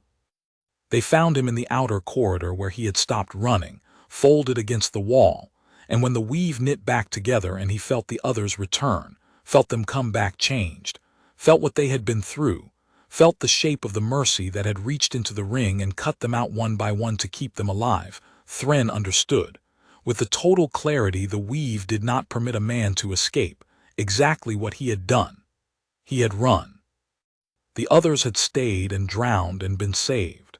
He had run and been saved by nothing, and owed the human not even the terrible debt of his life, because he had not stayed long enough to be given it. "I felt her save you," he said to Nemeth later in a voice with nothing left in it. "All of you, I felt it come back through the weave. She went down the ring one at a time, and she chose each of you. She looked at each of you and decided to keep you." His 4 eyes would not meet the engineer's. "She never got to me. I wasn't there. I ran, Nemeth. The first gate that touched me, the very first, and I ran. And I left you all in a room with a machine I helped build. And the thing we dared into the chair to prove a point stayed and did the job I ran from." He pressed his hands flat to the cold wall. "The founding texts are going to say every mind came back, and that's true. But I want it recorded that one of them came back because he ran, and that the running is the only reason there's nothing rearranged in him, and that he would trade the whole intact weight of his untouched mind to have stayed and been chosen like the rest of you. Write that down too. Write down that the coward is the only one she didn't have to save, and that it is the emptiest Avish has ever been." Nemeth looked at him for a long moment. Then he said the truest thing he had, which was not comfort, because there was no comfort in it, and Thren would not have taken comfort if there had been. "She would tell you it's not cowardice," Nemeth said. "She'd tell you running from the eyes in the grass is the right answer most of the time on most worlds. That's what her body's for. That's what yours is for." He was quiet a moment. "The difference is she can run and also stay. She ran from nothing and stayed for everything in the same night because she's built to do both and we're built to do one. That's not a thing you failed at, Thren. That's a thing you're not. You can't be ashamed of not being a Deathworld. You can only decide what to do with the mind that ran and lived." He climbed to his feet, old joints protesting. So decide she would. She'd have decided before she hit the floor. Osric Thal came back last and came back wrong, and everyone in the weave felt it. He was not damaged in the way the founding texts described. His mind had not closed. But something in the warden had been rearranged by the long moment when the human stillness had paused at the edge of his drowning and considered, with a calm that had no floor, whether he was worth saving. He had felt himself weighed. He had felt a mind with no anger in it and no cruelty in it look at everything he was, and everything he had done and decide, on the merits coldly, that he would live. Not because he deserved it. He had felt her find that he did not, but because killing him was a waste of a mercy she would rather spend elsewhere. To be spared by a thing that felt no need to spare you and knew you, and spared you anyway out of something colder and larger than forgiveness, that had done something to Osric Thal that 211 years of holding the gates had never done. It had made him small, not humiliated, smaller than that and quieter. It had shown him the actual size of the thing he had spent a night trying to prove was only a story, and the actual size of himself beside it, and he had not been able to look away, because she had held his eyes in the weave the whole time she decided. When he could stand, he did not go to the human. He understood, in his rearranged way, that he had lost the right to approach her, and that approaching her would be one more thing done for his own comfort rather than hers. Instead, he went to the board, to Nemeth, and he stood over the old engineer for a while, and then he said, in a voice with all the grand cadence gone out of it, "Shut it down, all of it. The engine, the gates, the vigil, seal the low hall. Send word to the conquered that the Saral Institute has suspended the vigil pending." He stopped. There was no protocol phrase for what this was pending. "Pending," he said, and left it there, because for the first time in his life Osric Thal did not have the end of a sentence and could not pretend that he did. The conquered sent an assessor on the 3rd day. Her name was Voice Ith Karen, and she carried the weight of the whole Vish concordance in the set of her 4 shoulders, and she came to the Seral Institute expecting to adjudicate an atrocity. That was what the first reports had suggested, that a human guest had been wired into the Institute's right and had, in some fashion no one could quite describe, reached into the sacred weave and severed the wardens of the vigil one by one. It had the shape of an attack. It had the shape of the exact thing the frightened voices in the Concord had always warned the Deathworlders would do the moment they were let close. Get inside, get intimate, and cut. Voice Karen read the reports on the way in and prepared herself to recommend the closing of the human border. Then she arrived, and she did the thing an assessor did, which was not to read reports but to enter the weave of the place and feel what it remembered. The weave of the Seral Institute was 9,000 years deep, and it did not lie, and it had been present for all of it. The fitting, the dare, the stacked gates, the flood, the wall coming down, the human walking the wrong way up the wire, the severing, the engine dying under a hand no Vish could have reached it with. The weave remembered it the way the Vish remembered everything, not as report but as feeling. And Voice Ith Karen stood in the low hall and let the weave show her what had actually happened, feeling by feeling, and by the end of it she was sitting down, because her legs had stopped being reliable. She had come to adjudicate an atrocity. What the weave showed her was a mercy so cold and so total that the Vish language genuinely had no word for it.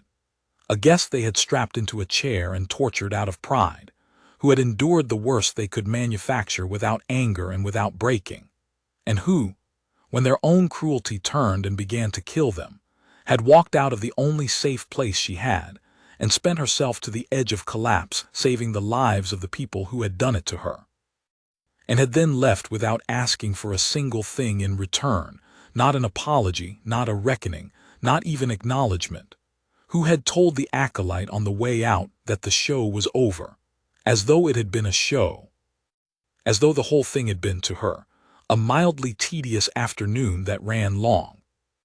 Voice Karen sat in the low hall for a long time, then she asked to see the human.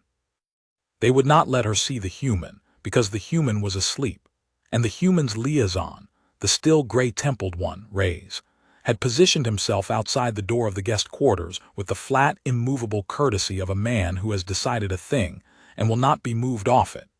And he informed the voice of the Vish concordance that Corporal Sundqvist had spent herself keeping a room full of strangers alive and would be sleeping until she was done sleeping, and that the Conquered could wait. The way the humans had waited in the gallery while the wardens did what they did. Voice Karen, who could have ordered the door opened, did not order the door opened. She was learning, as all of them were learning, a new set of manners with a new kind of neighbor. When she wakes, Karen said, will she want an apology? Reyes considered this with the stillness his people knew to read. No, he said, she won't want anything. That's the part your people are going to have the hardest time with. She didn't do it to make a point. She did it because it needed doing and she was the one who could. He looked at the assessor. You keep trying to find the part where she's owed something, or where she's threatening you, or where there's a demand coming. There isn't one. She lifted the case because it was heavy and nobody else would. That's all this was to her. A heavy case. You are describing, Voice Karen said slowly, a creature that reached into the most sacred and intimate sense my people possess, held it in her hand, and chose freely, without anything compelling her, to be gentle. And you are telling me she will ask for nothing in return and think nothing of it and be surprised we are still discussing it. Yes, Reyes said. Do you understand, Karen said, that this is more frightening to us than if she had cut us all down? A weapon we understand. A weapon has a price, a purpose, a threat we can answer. But a strength that large, held by a hand that gentle, asking for nothing. She stopped. Her 4 eyes had gone distant. There is no defense against that. There is no leverage against that. You cannot deter a thing that does not want anything from you. You can only hope it stays kind. Now you understand Deathworlders, Reyes said. That's the whole thing. That's what the story never gets across because it comes out sounding like a threat and it isn't one. The galaxy hears the humans are the most dangerous thing alive and thinks it's a warning about what we'll do to you. He almost smiled and did not. It's a warning about what we'll do for you, whether you've earned it or not, at a cost you'll never be able to repay without once being asked. Your warden dared her to prove she felt no fear. She spent the whole night proving something he didn't ask about and can't unknow. She's not fearless, voice. She just decided, a long time ago, that fear was hers to spend, not something that got to spend her. And once a creature decides that, he shrugged. There's no game you can build that beats it. You just find out, the hard way, what she does with the room after she's done not being afraid in it. Mara Sundqvist slept for 2 days, and when she woke she asked for water and a ration pack, in that order, and then she asked whether anyone had died. The medic who had been sitting with her, a Vish named Alan, assigned because someone had to be and no one had wanted to leave the human alone, told her that no one had died, that every mind in the low hall had come back, that the accounting, against all the Institute's precedent, had found no losses. The human took that in the way she took everything, plainly, filing it, and then she nodded once and started on the ration pack, and Alan watched a creature who had walked into their machine and out the other side eat a compressed protein bar with the exact absence of ceremony of someone refueling a vehicle, and understood that the reports had been true, and that this was somehow more unnerving in person than on paper. "You want to ask me something," Mara said, around the ration bar, not looking up. "You've wanted to for a minute. Go ahead." Alan's ears flattened. "How did you not go into the severing?" "It found nothing to sever," the engineer said, "but I felt it open. It is the worst thing we have. How is there a mind it finds nothing in?" Mara chewed, swallowed. Considered the question the way she considered all of them, without heat. "It kept trying to scare me with being alone," she said. "Being cut off, on my own in my own head with nobody else in there." She took another bite. "That's just Tuesday, that's every day, that's how I've always been. You people are never alone in there, you've got each other all the time, that weave thing. So being cut off is the end of the world for you. Makes sense you'd build your worst nightmare out of it." She shrugged. "But you can't threaten somebody with the water they've been swimming in their whole life. I've been alone in my skull since I was born. It's not scary, it's just quiet. Kind of nice, actually." So the machine reached in with the big one, and there was nothing there for it to grab. Alan sat with that. "And the others," the medic said. "You severed the wardens, you gave them the thing they fear most, to save them." "Yeah. Why gently?" Mara looked up at that, finally, and Alan would remember the look, because there was nothing performed in it, no warmth put on for the audience, just a flat, clear steadiness that was somehow worse and better than warmth. "Because I could," Mara said. "It didn't cost me anything extra to be careful, cost the same either way, so you go careful. You always go careful when it's free." She went back to the ration bar. "People who don't go careful when it's free, that's who you actually have to watch out for, your warden. He had a whole night of free careful and spent it being right instead. That's the one who scares me, not the machine." Alan turned that over and found a thread in it that would not lie flat. "But you were angry," the medic said. "You must have been. We put you in the chair. We hurt you for pride. When the machine turned on us, surely, for one moment, there was a part of you that wanted to let it. That thought we had earned it." Mara stopped chewing. She looked at the medic with the flat, clear steadiness again, and Alan felt, faintly, the edge of the thing the wardens had felt in the weave, not a threat, just a mind arriving at a fact and setting it down where you could see it. "No," Mara said. "No. Anger's a way of spending careful," Mara said. "I told you. You spend it being angry, you don't have it for the thing that actually needs doing. I've watched people die because they got angry at the right moment about the right thing and it cost them the half-second." She said it without weight, the way she said everything, a fact from a world that had taught it to her hard. "Your warden made me tired and he made me spend a night I'd rather have spent sleeping. That's it. That's the whole of what he did to me. I don't have a lot of room in me for the rest. Where I grew up, you don't get to be angry at the flood. You just deal with the flood, and then you deal with the next one, and there's always a next one, so you don't waste the deal with on being mad. She finished the ration bar and folded the wrapper, small and neat, out of a habit Alan didn't understand. People keep wanting me to be angry. Your warden wanted it, he'd have understood angry. Angry's a thing he could have measured. It's the not being angry that got in under his ribs, isn't it? That's why he kept opening gates. He wasn't trying to make me afraid anymore. He was trying to make me anything he had a name for. She stood, testing her legs, finding them under her. I didn't have anything for him. That's not cruelty. It's just that he wasn't a big enough problem to spend the anger on. Nobody in that room was. It was a long afternoon that ran late. That's all it ever was. Alan sat with that for a long time after the human went back to sleep, and understood slowly that this was the thing the founding texts would never quite be able to hold. Not that the Deathworlder felt no fear, but that she had spent so little on the whole ordeal, that the worst night in the Institute's 9,000 years had cost her, by her own flat accounting, one afternoon and a night's sleep, and had not been worth so much as her anger. While the human ate, the Institute argued about what to write down. It was, Nemeth understood, the real fight, bigger than the medical accounting, bigger than the wreck of the low hall. The Vish recorded their history in the weave, in shared felt memory, and the memory of that night existed now in every mind that had been in the hall, undeniable and unedited. But the Institute's formal record, the founding texts, the accreditation texts, the thing the whole Concord read and the young candidates studied, that was a written thing, and a written thing could be shaped, could be sealed, could, as the seventh gate had been sealed for 9,000 years, simply be left out. And there were voices in the Institute, senior voices, who wanted it left out. "Consider what it does to the vigil," said one of them, a scholar named Vresh who had not been in the hall and whose ears had therefore stayed unflattened through all of it. "Consider what it does to 9,000 years of teaching. We tell our children that fear is held, that the discipline of the held breath is the highest thing a Vish can achieve, the thing that makes us a people who can live in a room together.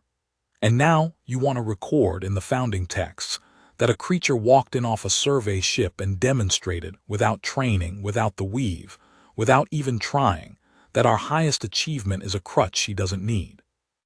That there is another way to carry fear, and we cannot learn it because it lives in a body we do not have." Vresh spread all four hands. "You want to teach our children that the vigil is a splint on a broken bone, and that some people are simply born unbroken. What does that do to a candidate on the night before their first gate? What does it do to a people to know a thing like that is walking the same galaxy?" "It does," said Pel Asen, "whatever the truth does, which is the truth's business, not ours." The room turned. She was an acolyte.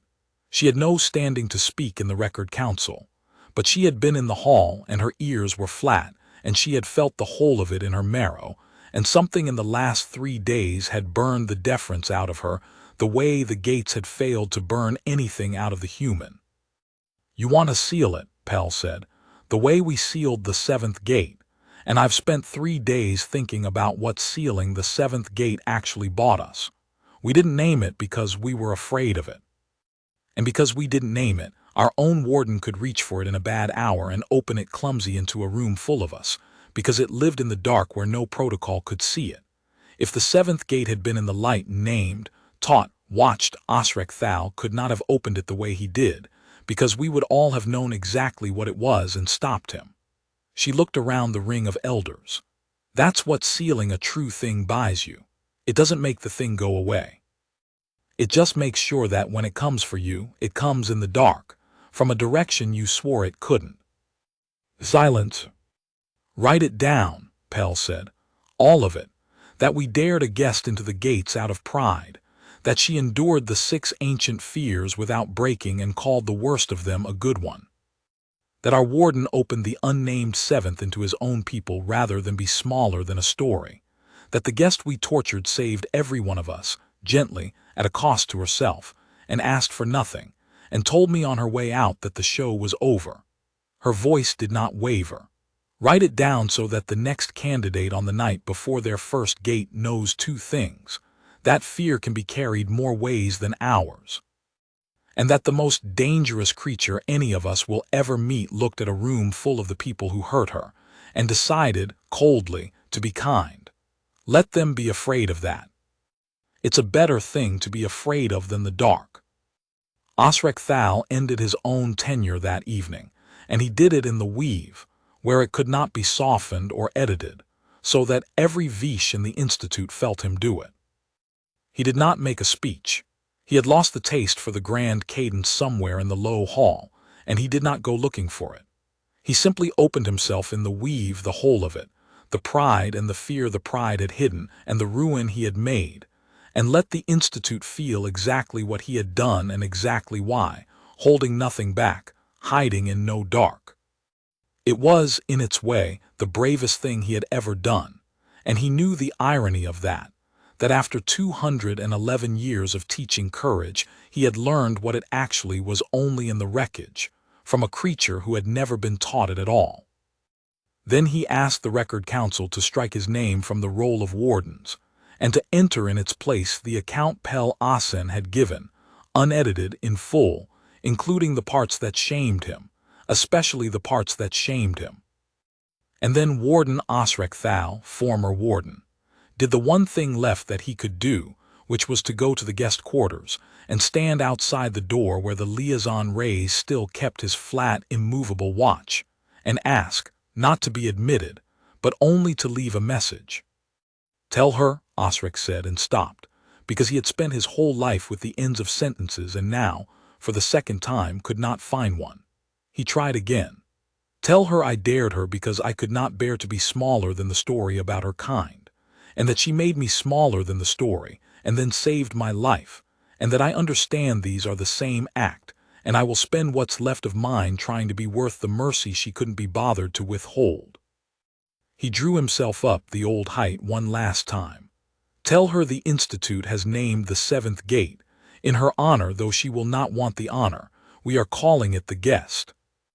Reyes looked at the old alien for a long moment. "I'll tell her," he said. "She won't know what to do with it.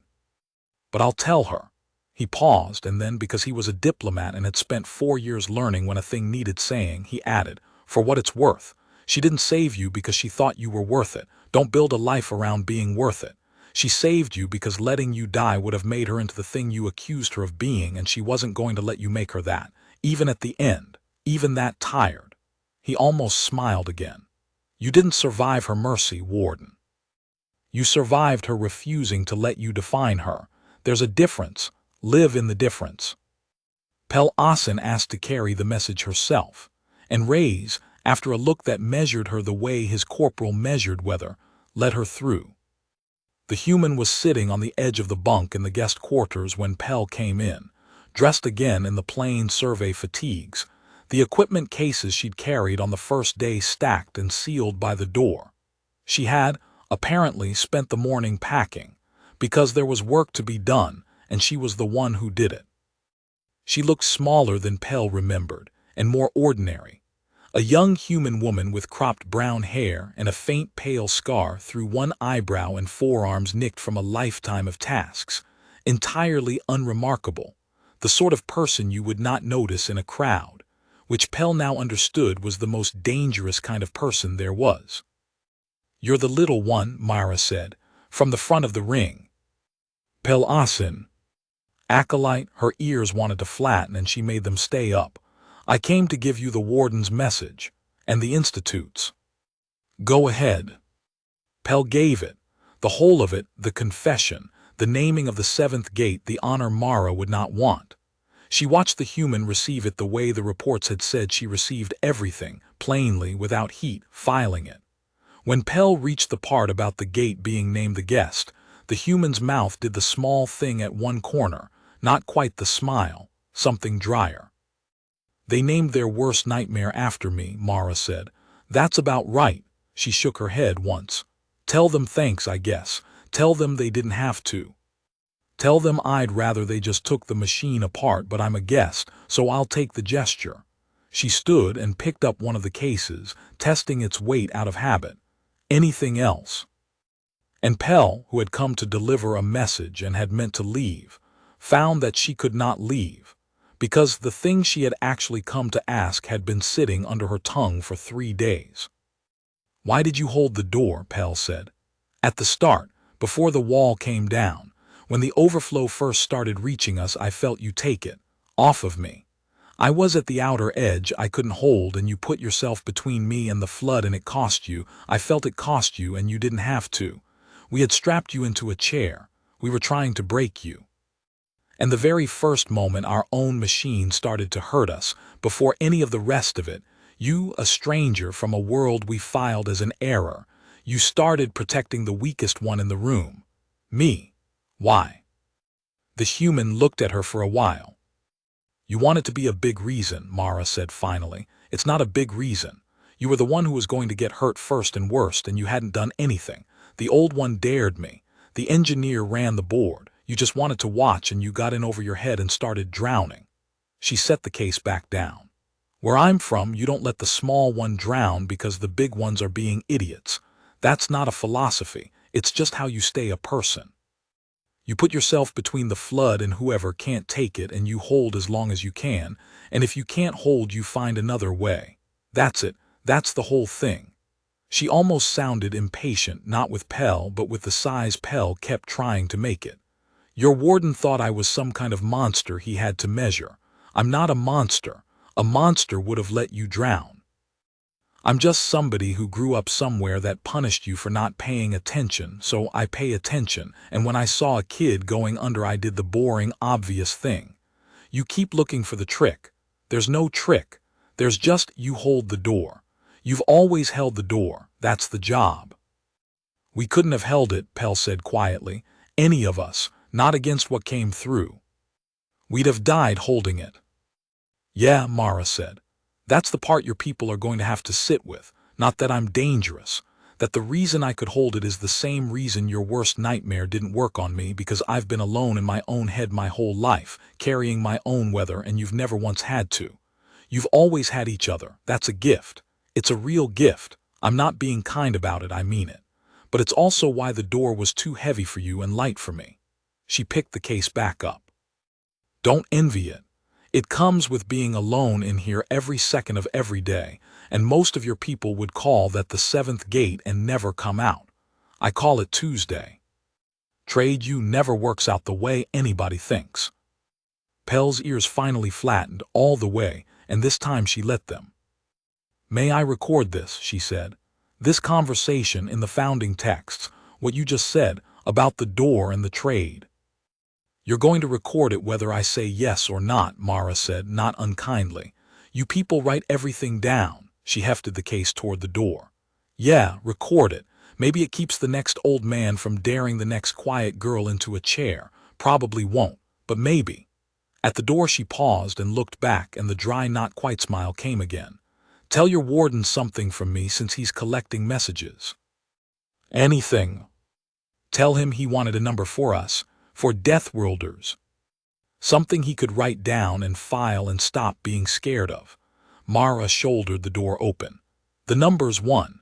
However many of us there are, the number that matters is 1, because it only ever takes one of us in the room, and you never get to pick which one, and it's usually the one carrying the cases." She stepped through. "That's the number. Write that one down." Nemeth Kaur took the weave engine apart with his own 4 hands, over the following days, and did not let anyone help him. He had built it. It was right that he should be the one to unbuild it. He drew the filaments one by one, the dark, the fall, the beast, the drowning, the cold, the unmaking, and last the raw 7th, the guest, and he did not seal them and store them the way protocol demanded. He unmade them. He let the tuned terror out of each filament back into nothing, dispersed it, ended it, so that no clumsy hand in some future bad hour could ever reach for them again. He kept one thing: the reading plate, the display that had shown him the human's needle, the flat, impossible shelf where her fear had leveled and held while Avish candidates would have climbed and climbed.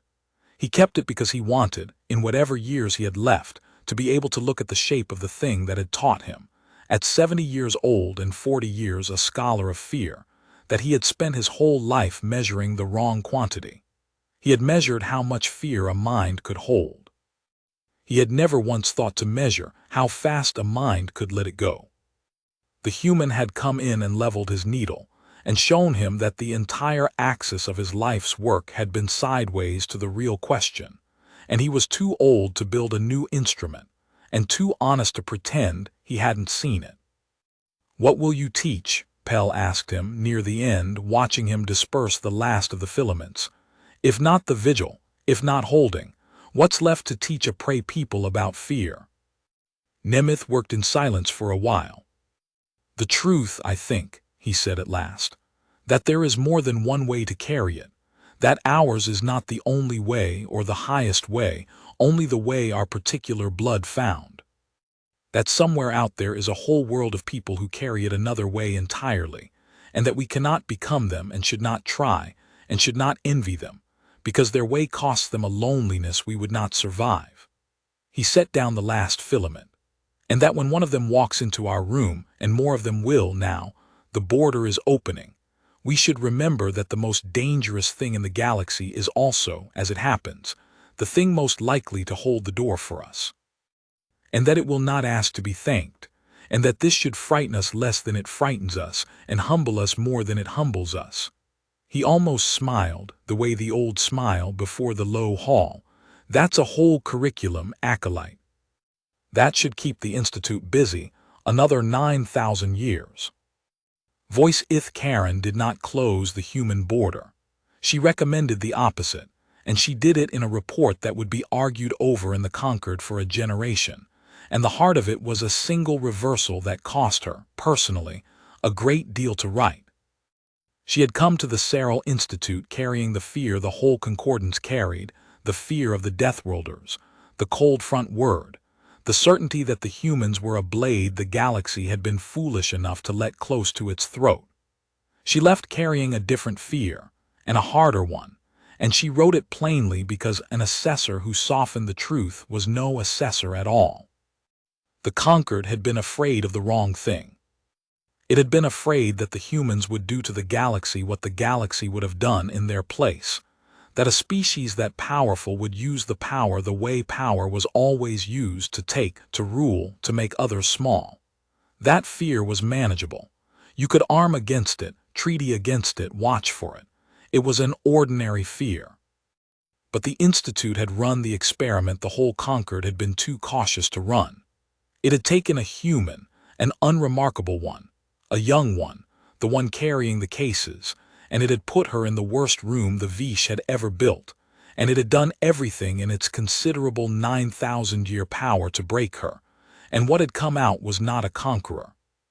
What had come out when the room turned lethal was a creature who spent herself to the edge of collapse, saving the lives of the people torturing her, gently, asking for nothing, and then packed her cases and asked whether anyone had died.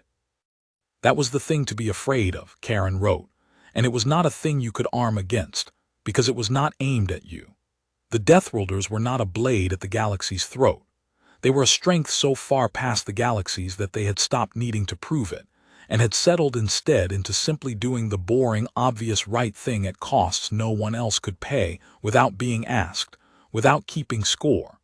And there was no leverage in the universe against a neighbor like that. You could not deter them because they wanted nothing. You could not buy them because they were not selling. You could not even earn their protection because they gave it whether you'd earned it or not. The warden of the vigil had earned nothing and been saved anyway.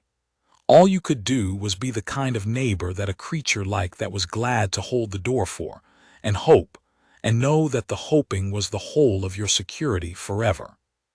We spent 9,000 years, Karen wrote, learning to hold our fear quietly so that we could live in a room together.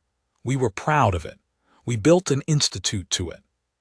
And then a guest showed us that our proudest achievement was a splint, and that there are people in the galaxy walking around unbroken, carrying their fear a way we cannot copy, and that one of them, tired and spent and asked for nothing, is worth more in a bad hour than every disciplined warden we ever trained. I recommend we tell the prey worlds the truth, not the frightening story, the true one. It is more frightening than the story, and it is the only thing that will keep us from making the warden's mistake on a larger stage, of daring the quiet thing in the corner to prove itself, because we could not bear to be smaller than a rumor. We are smaller than the rumor.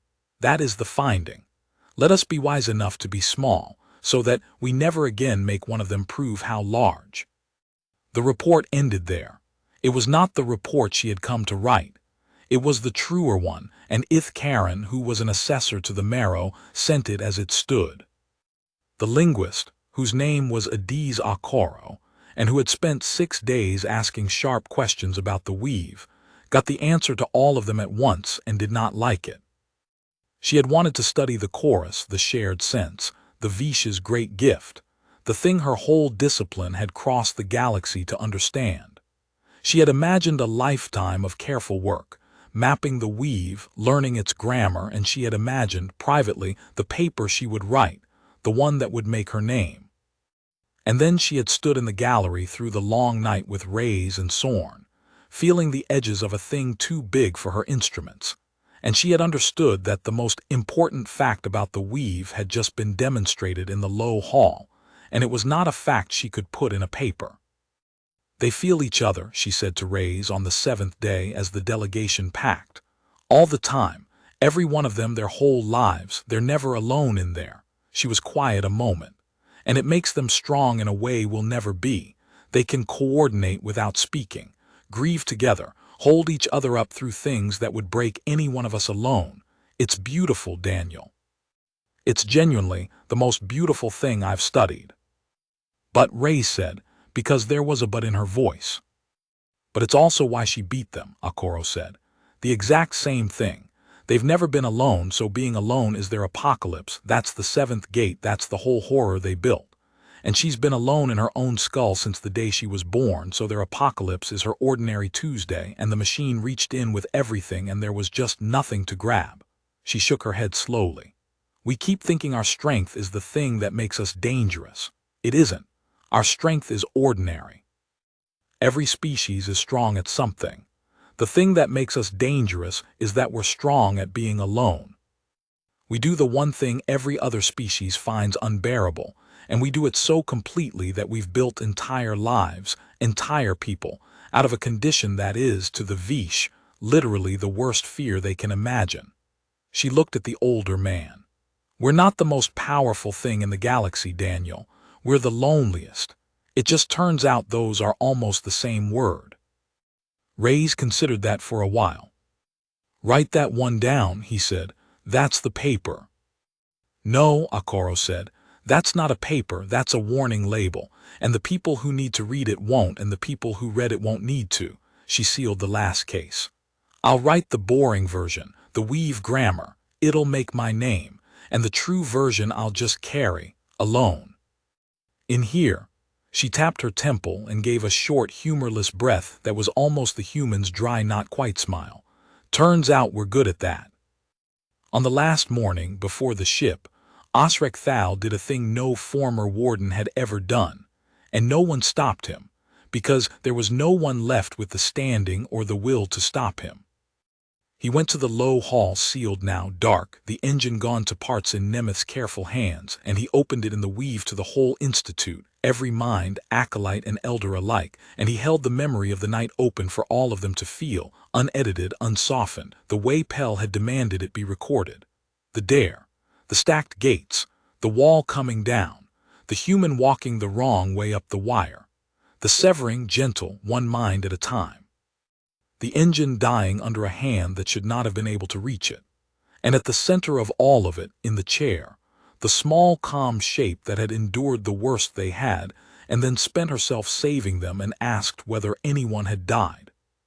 He held it open until every Vish in the Institute had felt the whole of it, and then he spoke, once in the weave, and it was not the grand cadence, and it was the last official thing he ever said as anything but a private man. "We are keepers of fear," he said.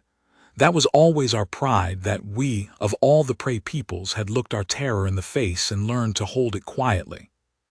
And I believed, until this week, that there was no fear I had not met and mastered. He let the memory of the human's calm move through the weave one last time, the flat, unhurried attention of a mind that had decided, long before it met the Vish, that fear was a thing you spent and not a thing that spent you. I was wrong. There was one fear left I had never met. Not the dark, not the fall, not the severing. The last fear, the real one, the one under all the others. He was quiet for a moment. It is the fear of meeting something larger than you that owes you nothing and being shown mercy anyway, and knowing you can never repay it, and knowing it does not want you to. We have no gate for that one. There is no gate for that one. You cannot train it out of yourself. You can only stand in it and be made smaller and choose what to do with the smallness. He drew himself up the old height and let it go for good. I choose to teach it. Feel it, all of you. Remember what she was. And when you are old and proud and certain, and there is a quiet one in the corner carrying the cases, remember the low hall and hold your dare behind your teeth and let her be. That is the whole of my scholarship now. It took me a night to learn, and it will take the rest of my life to teach. And it is the truest thing the Seral Institute has ever known. He closed the memory, the weave went quiet. And down at the ring dock, a small human woman finished loading the last of the equipment cases onto the ship, and rolled her shoulders and checked the manifest, and did not know that 10,000 Vish had just wept in a language she could not hear, over a thing she would have called, if anyone had asked her, a long afternoon that ran late. To her own people, none of it had changed anything.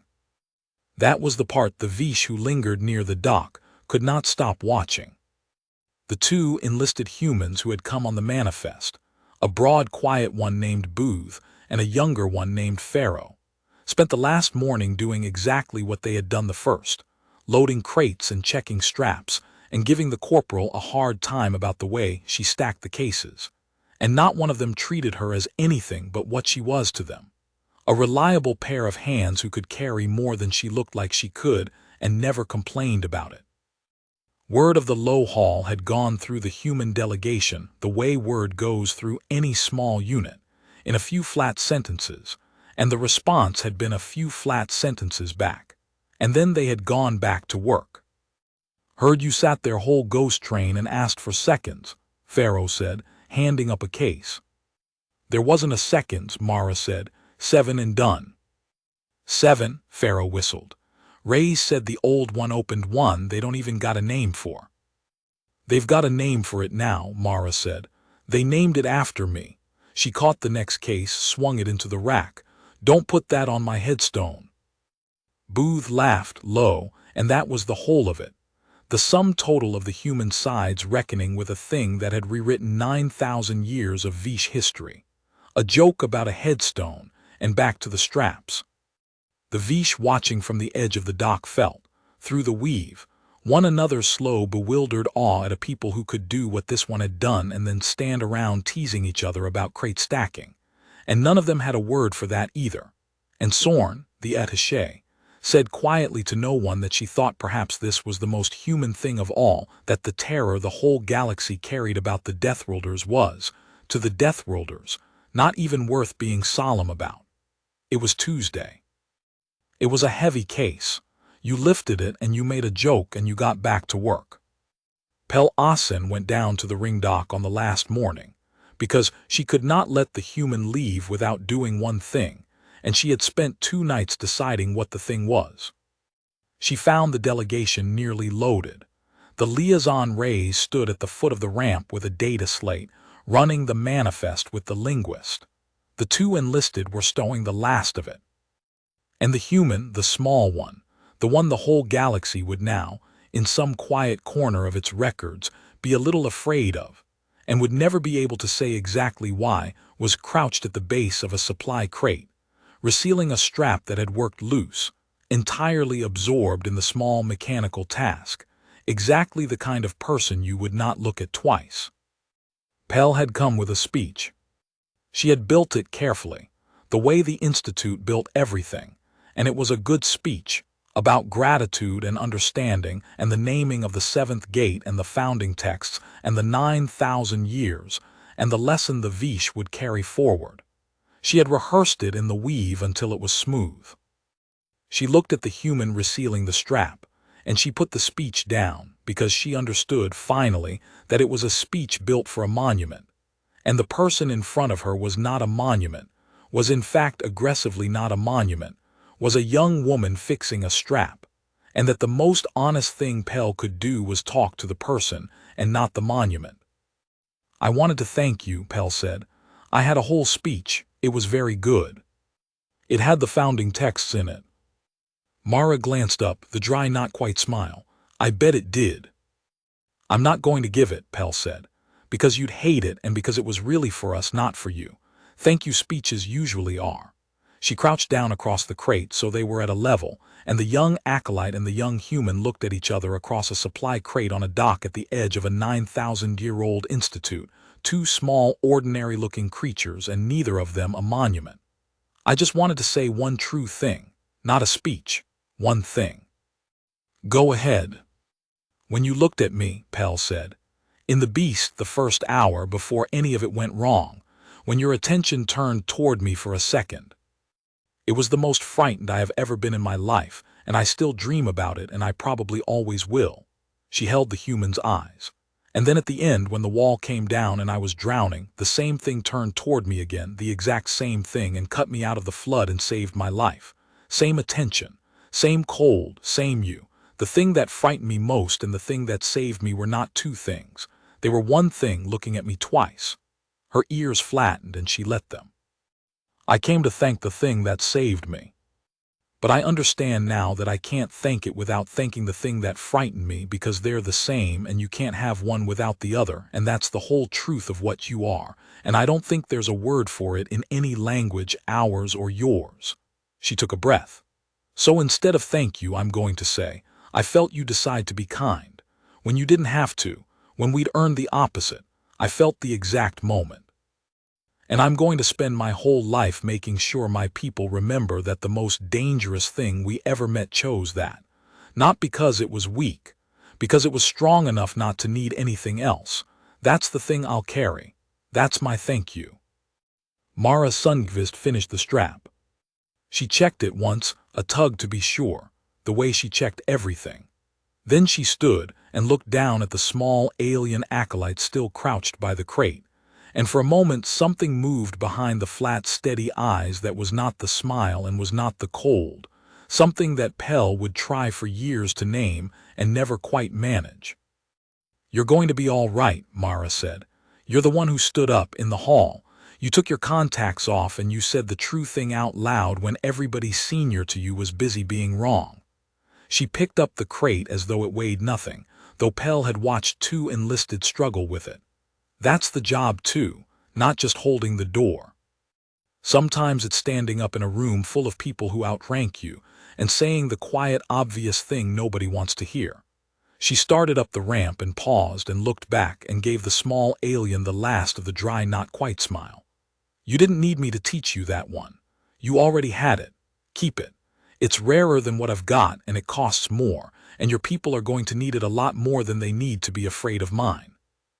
Then she carried the crate up the ramp and into the ship, and did not look back again, because the crate needed stowing and the manifest needed closing, and there was, as ever, work to be done, and Corporal Mara Sundqvist was the one who did it. The ship left at midday. In the bright, clean light the Institute's ring dock always caught at noon, and a handful of Vish stood and watched it go, Pell at the front, and Nemeth with his one kept reading plate under his arm, and Sorn, and the medic Alan, and further back, alone, at the edge of the crowd where he had put himself and meant to stay, the former warden Osrek Thal. None of them spoke. The weave held them together the way it always had, the shared warm dark that was the whole meaning of being Vish, and through it ran the thing they had all learned and would all carry, the thing that had no word. The memory of a small, calm creature who had walked into their worst room and out the other side, and who was now a diminishing point of light climbing into a bright noon sky, going home to a world the conquered had filed as an error, indifferent to the fact that she had rewritten 9,000 years of their history and would never think about it again. Pell watched until the ship was gone. Then she went back inside to the sealed low hall, and she began the founding text's entry the way she had promised, and she thought a long time about how to end it, because the ending was the part the next candidate would read on the night before their first gate, and it had to be true, and it had to hold. In the end, she wrote it plainly, the way the human said everything. She wrote that they had dared a guest into the gates to break her, out of pride, because they could not bear to be smaller than a rumor. She wrote that the guest had endured the 6 ancient fears without breaking, and had called the worst of them a good one, and had asked, tired, how many more there were, because she would rather not sit there all night. She wrote that, when the wardens reached for the unnamed 7th, the guest had held their fear off of them until she couldn't, and had then walked out of the only safe place she had and saved every one of them gently at a cost to herself, and asked for nothing, and packed her cases and gone home. And she wrote, at the end, the thing she had understood on the dock, that she wanted the next frightened candidate to understand too, that the moment the wardens had known they'd made a mistake was not the moment the machine turned on them, and not the moment the wall came down, and not the moment they began to drown. It was the very first moment, the moment before the first gate even opened. When they had strapped the small, quiet creature into the chair, certain they were about to measure her fear and file it and stop being afraid of the story, and she had looked at their machine, and their pride, and the whole vast confident weight of their 9,000 years bearing down on her, and she had understood exactly how the night was going to go, all of it from the inside, before it had even begun. And she had smiled. Not a threat, not a monster baring its teeth, just the small private smile of someone who already knew the answer to a question the whole room was about to spend the night getting wrong, patient, unhurried, a little tired, entirely kind, and absolutely certain. That was the thing they should have run from, not the strength, the certainty. The calm of a creature who had already finished the equation, while they were still proud of the chalk. Pell finished the entry. She read it over once. Then she added a single line beneath it, her own, not part of the record, just for whoever came after, and she left it there and sealed the text and let the low hall go dark. They had wanted, she wrote, to find the thing that could frighten a human. They found it in a chair, wearing her face, waiting for them to be finished, and it had been smiling the whole time.